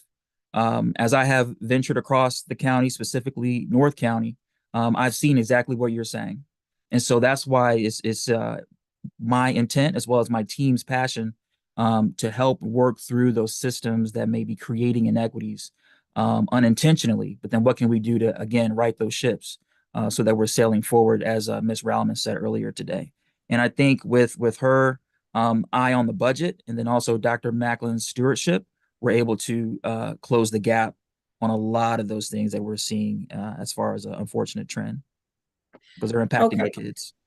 Thank you, Dr. Diggs. And one other thing I would like to ask for, is it possible? I mean, I hear everything that you're saying about the work that you and your team are going to do, but I'm curious to know if there's a way for us to sort of examine where we are at certain points in the year, whether that is quarterly or at semester, because I feel like we kind of go through the whole school year and we get to the end of the year and we've had the same issue.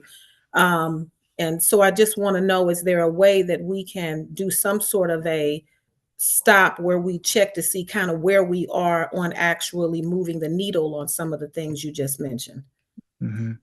And Dr. Powell, I would strongly advocate for you to do what you're doing right now, and that's asking the question, right? There's been several times where members of the governing council have asked, where have we been? Where are we now? And also what have been some outcomes as to those changes? And I would advocate to continue to ask questions, continue to let us know what you're seeing. There's 250 plus schools across the county. And again, each of them have a different perspective on some of the issues that are happening. And so we need to know what that is. And so, please continue to ask those questions because there lies the accountability measures. Sure. And I think my final comment on that would be that, in my opinion, Dr. Diggs, this is a partnership. Yes, and, special school district talks a lot about equity and trying to make sure all kids have what they need. We already know what the issues are, and we already know what school communities are being negatively impacted by the issues. So I would really like to see some intentionality on the part of special school districts to say, like, we know where the problems are. Because we see that, we're going to be drilling down and having conversations in certain districts because we know you're experiencing these challenges. And so, as you noted earlier, there's work that you and your team plan to do, which is great. But then actually looking at the places where we're supposed to see impact mid-year or end of year or something, so we can say, yes, the thing that you're doing is having an impact, or no, we need to go back to the drawing board. So I think you can probably depend on the governing council to keep asking questions, but because special is aware that it is an issue that is persistent, I would really like to see special say, and because we see that this is an ongoing concern, we will be taking these actions. Yes, ma'am. I hear you loud and clear. Which is, to me, what it sounds like you're saying is these are the things that you're saying, and we can see that tomorrow, or at least in short term, that would see those actions come to fruition. Yes, I would just like for there to be a plan to report out on the things that you're sharing and not to wait for us to ask. That's all. Yes, ma'am. I agree. Thank you for Can that. may I also add, this is Parkway, about filling us all in on what some of the issues are, because, as was mentioned earlier, you've had from Rittner, 5 SSD teachers leave Rittner to go to Parkway, but I'd like to know, why are they leaving your schools, So I don't know that all of the governing council may be aware of the reason. Is it truly all just workload, caseloads? Is it environment? I just don't understand you're paying the same, right, between school districts. So what are the issues that in the north area that are causing this retention issue or even the recruitment issue? So this is Dr. Macklin here. I think there are a number of there's a number of challenges that individuals face just in different spaces and places. I think we are developing and working on a workload formula. I think that's a challenge. I think also one of the challenges is that when we looked at just data on where people want to work, data show that people want to work close to home. So I think that's another reason why people leave.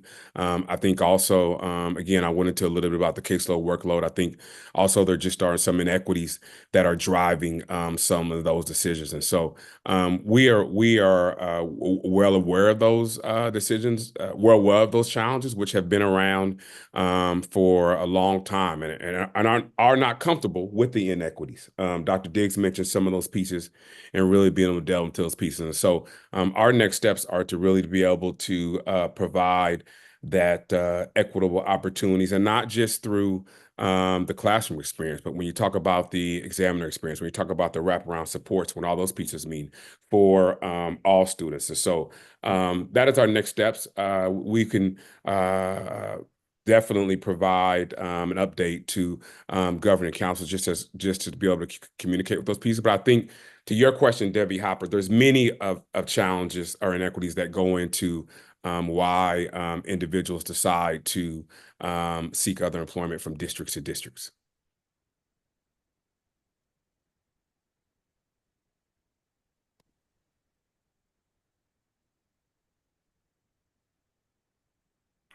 Thank you.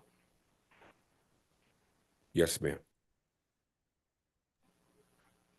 I'll just say that, we're all on here representing our own school districts, and the school board members of SSD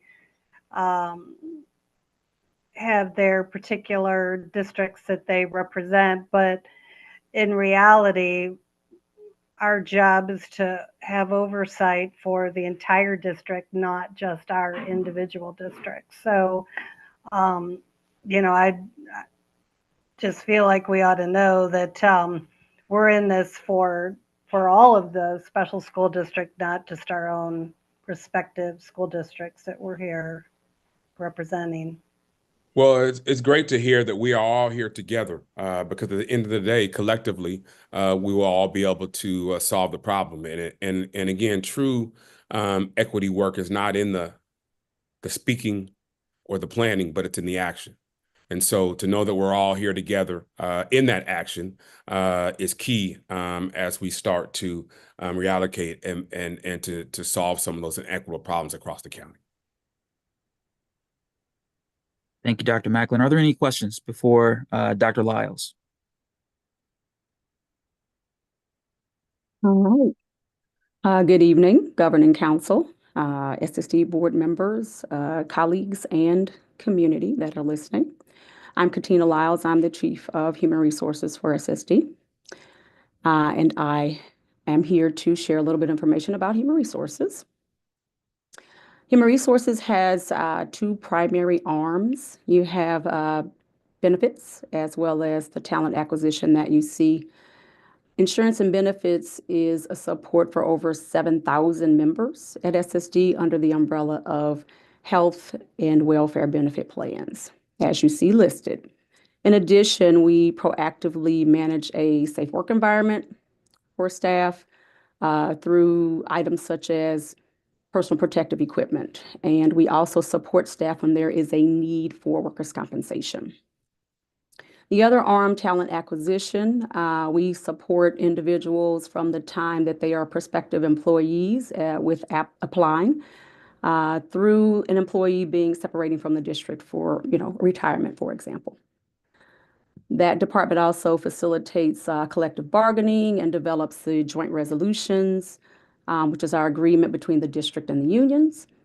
And we engage with all the departments in the district, to problem solve around solutions to support both students and staff. Next slide. This slide provides a visual of the staff that support our students across St. Louis County. And as you can see, we have over 5,000 full-time staff at SSD. The large majority of those being teacher level staff at over 2,500. And 83% of our staff hold an advanced degree. And our teacher level staff are averaging about 12 years of teaching experience. Next slide. Oh, okay. What questions might you have for me? This is Veronica Moore from Riverview Garden. Yes. I wanted to ask the question, what is the breakdown of the ethnicity of your staff? Breakdown of ethnicity. That's something that I can get that information on. Okay. And then my other question is, what type of active recruitment are you doing in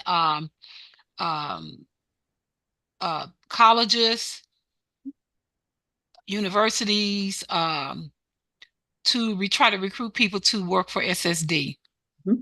So there are a couple things that we are working on. Definitely university partnerships are one of those. Retirees, bringing retirees back under critical shortage. We brought 26 retirees back. Part-time staff, allowing part-time staff to return to support and looking at paraprofessionals going to teachers, as well as alternative certification options. And I would say to you that those things must go in conjunction with what you have heard tonight, which is looking at a needs assessment around St. Louis County, looking at that data, like our caseload and workload formula. That information and those considerations around reallocating staff where it is appropriate is really going to be key in this. And I think I heard Dr. Powell Walker say partnership. Like that partnership piece is also going to be key. I heard all in for all kids. And with these two things, these two different arms for me going like, what are the things that you're doing to recruit? But also what are the things that you're doing to currently meet the needs where they are in St. Louis County? Those things will all have to work in conjunction with one another. Thank you. Thank you.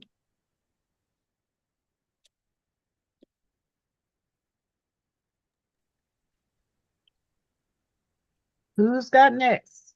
Business and Okay, finance. business and finance.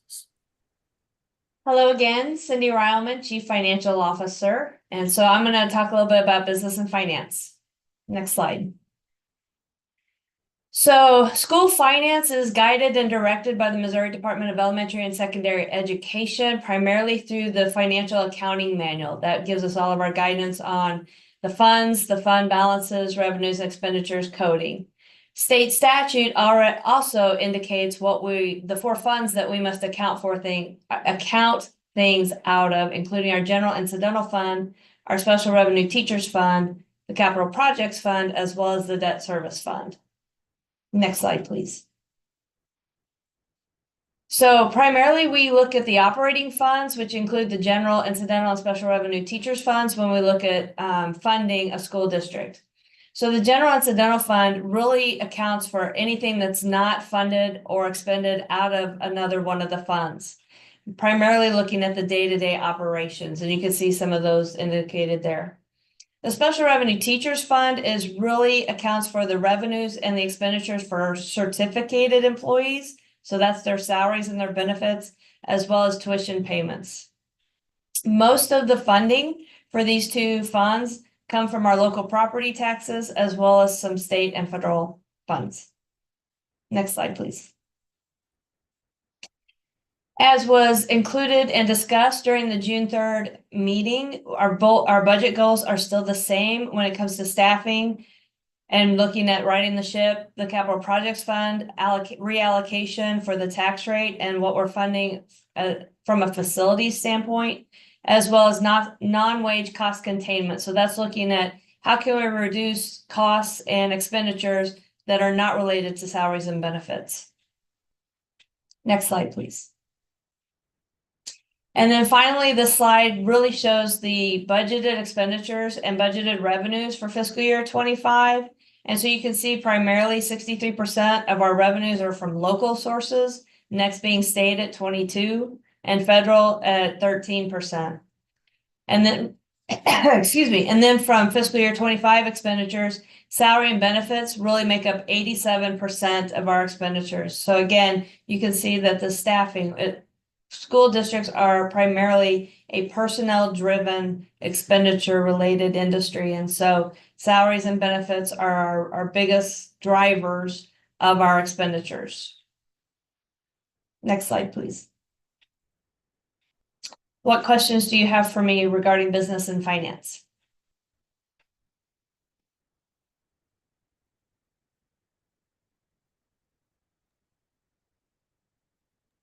Hearing none, who's in communications?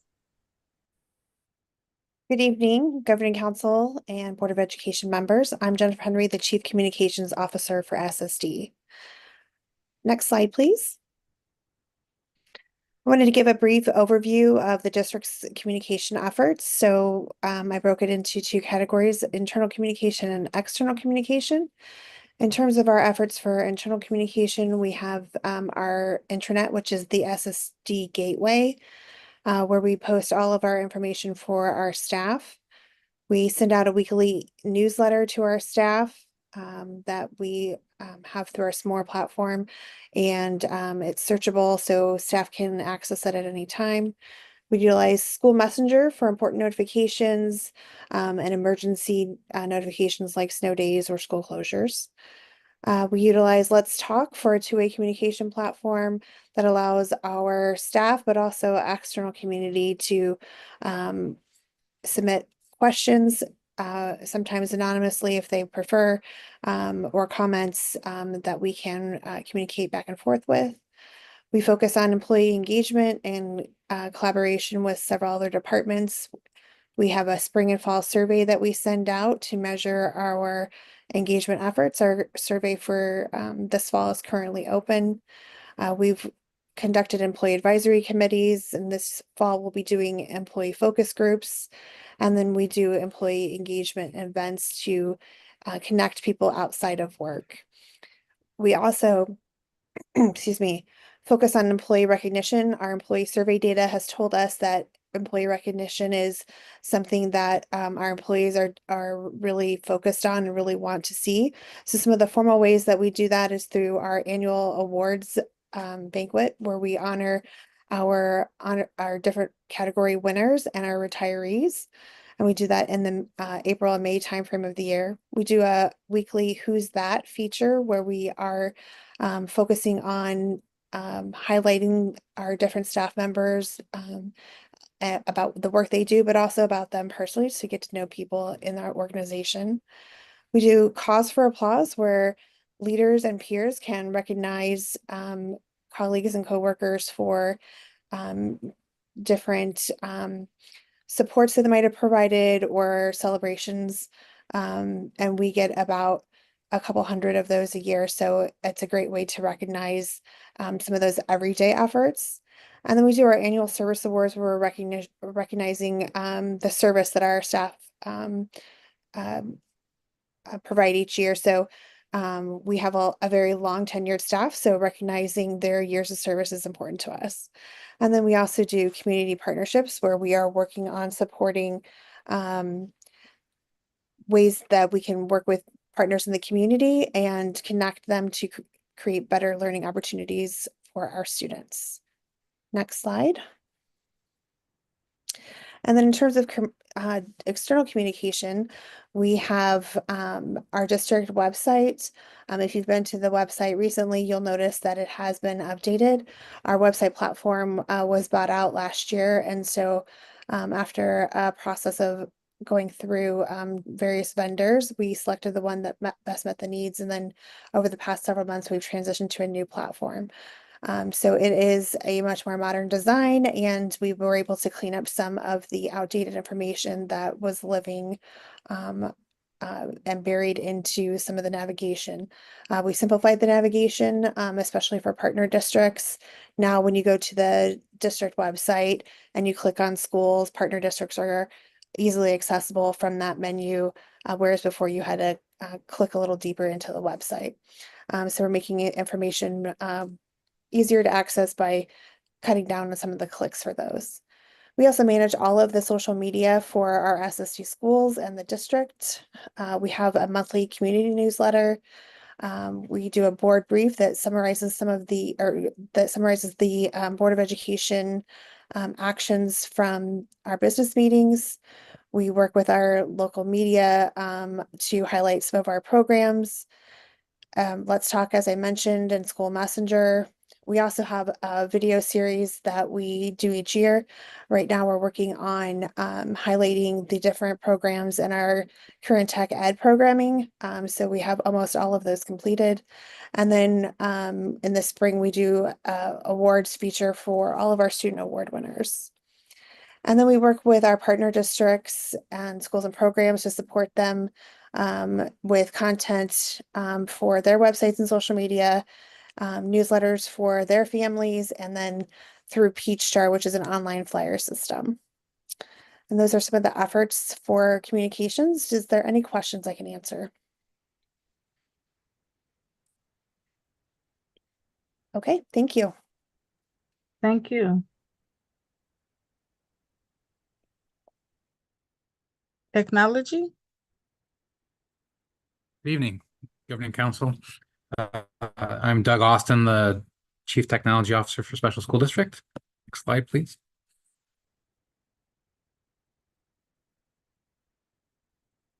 So Technology Services provides technology solutions for all of our staff. Provides technology for all of our students in all of our buildings and all of our programs. We operate off of a kind of a three-pronged approach: operate, expand, innovate. We're broken into three separate departments within Technology Services.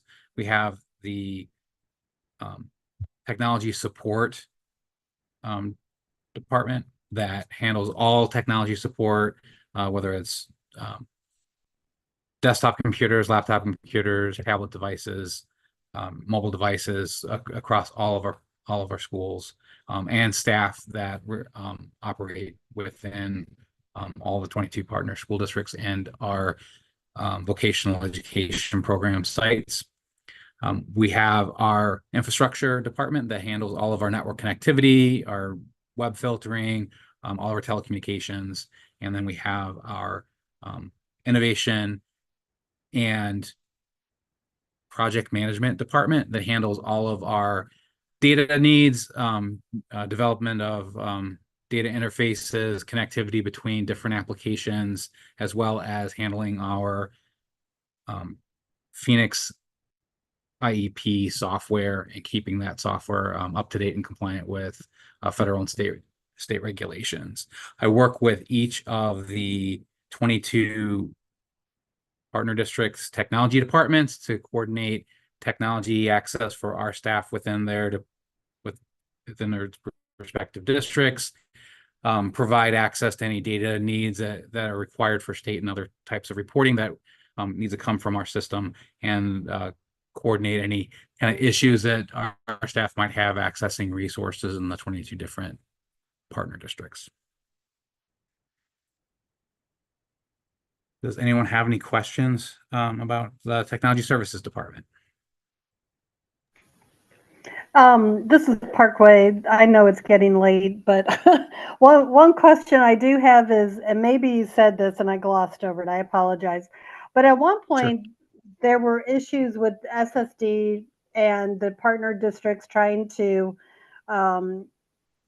communicate more seamlessly between their operating systems for data, to look at student data, etc. Is that happening? Has that been implemented? Are we doing a better job with that, or is that still in the works? What's the status there?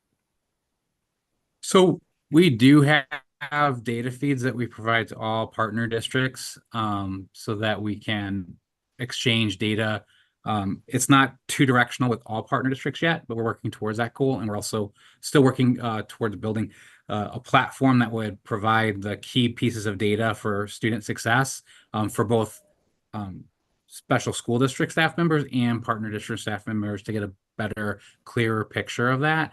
We've worked with a couple of different platforms. We do have the Panorama student success platform that we have been working with with a couple of districts, and provided data exchanges both from our IEP system and from those partner districts' student information systems, to get a kind of a more comprehensive picture of where students are in those districts. And that's being expanded out. Okay, great. Thank you.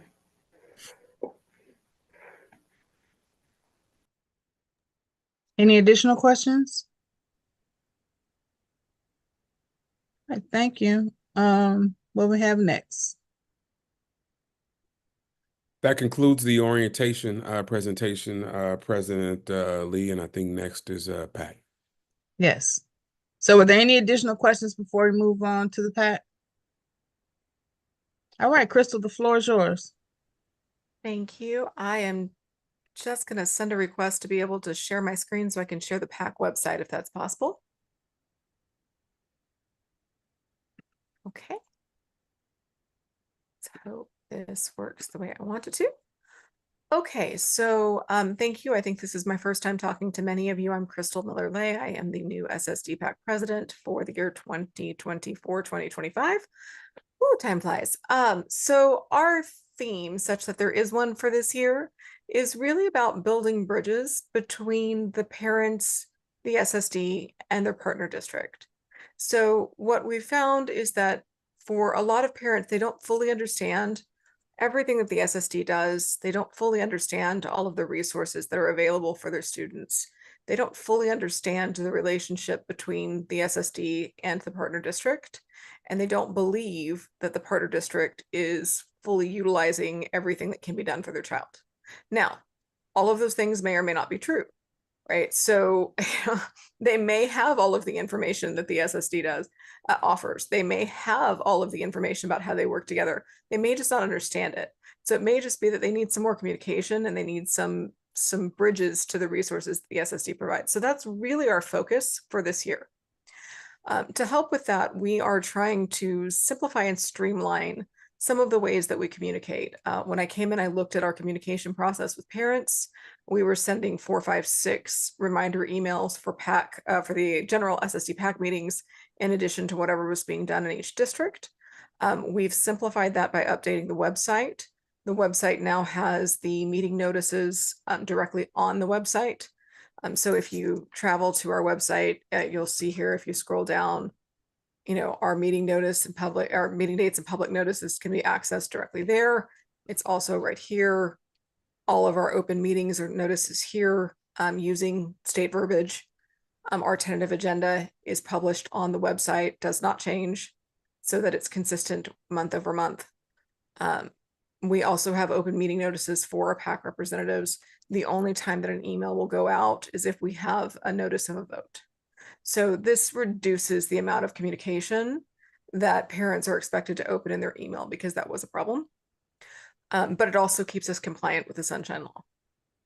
So, and the myriad communication laws around requests for information and disclosure of information.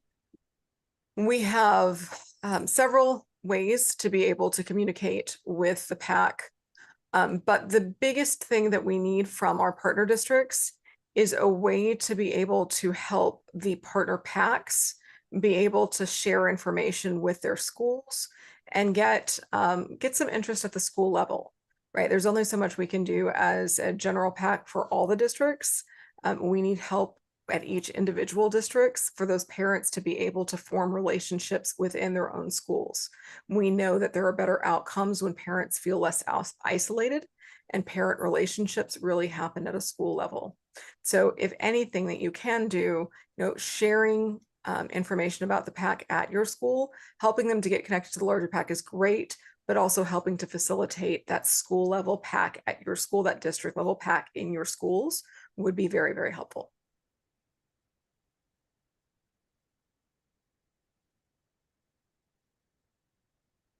Okay, any questions? Yes, can you provide me with your email address? I can. Mm-hmm. It is, I have to look it up because I don't have it memorized and it is long. So it's president at ssdmoorg.onmicrosoft.com.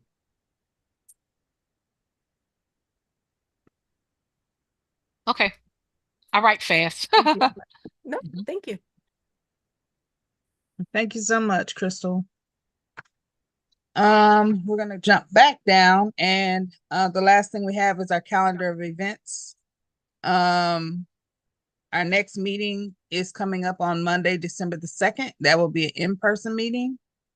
We also have one scheduled for March the 3rd, which is also an in-person meeting. And then our final meeting of the school year is June 2nd. And at all of those, you see that there will be some updates with regards to the budget. And as we go into the new year in 2025, we'll be looking at the preliminary budget and then approving the final budget in June. Mm-hmm. Are there any questions? Keisha, happy birthday. Thank you, Mary Kay. Oh, happy birthday. Happy Thank birthday. You. Yes, and I got to spend it with all of you. Happy birthday. Absolutely. Thank you so much. I appreciate that. Mm-hmm. If there's no addition, are there any announcements? Does anyone have any announcements from their district that they want to share? Ms. Lee, is it at this time that we should be inquiring with the SSD board members if they're going to be up for re-election? Because those applications process will be starting in December, and they're supposed to notify us in around September of their intent. Dr. Macklin, do you have any updates, or is Dr. Katie Petroff, is she still on that could update us? I believe President Petroff is still on here. Our board policy says that by September 30th, that our board members will notify if they plan to continue to run in the next cycle. And quick question on this. We only have 2 up. It would be sub-district 3 and sub-district 4, right? Are those, Correct. or are they more than that? Okay, cool. My bad. Thank you. Correct. And congratulations, Patrick. Oh, it seemed like an honor. Everyone else was so excited to run. I think Do we Carmen have any has of her those hand. notifications as of yet for District 3 or 4?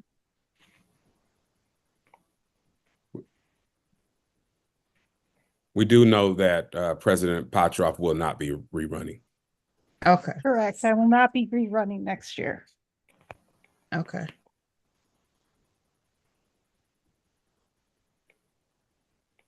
My question was just, will we get a chance to go into breakout rooms with our sub-district representatives? I know it's late. Yeah, we weren't going to do that this meeting because I think that we weren't necessarily getting the synergy that we had hoped from those breakout sessions. I guess if anyone has any desire to meet with their SSD Board of Education rep, we could. I don't see anyone racing.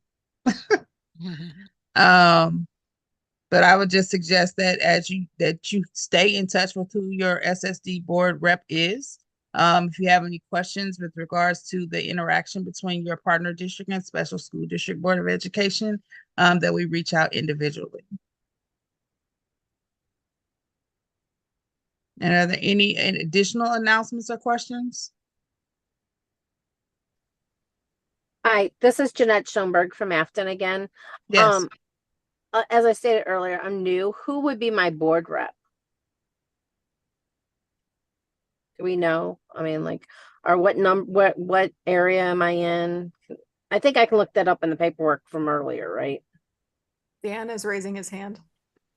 Dr. Cuneo, Dr. Cuneo, Dr. Yes, Dan Cuneo is your sub-district rep. Thank you. I'm sorry, I didn't see him on my screen. Okay. Anybody else not know who their rep is? Or what district they're in? I know it was in one of the earlier slides. Okay, hearing none, no further announcements or questions. Can we get a motion to adjourn? McKelvey Mubble. Thank you, Patrick. Second. Thank you, Debbie, with the second. Parkway. Yep. All those in favor say aye. Aye. Aye. Aye. Aye. All right. Have a great night, everybody. Good night. Thank you. Good night. Thank you. Thanks for a great meeting. Thank you. Bye-bye. Good night.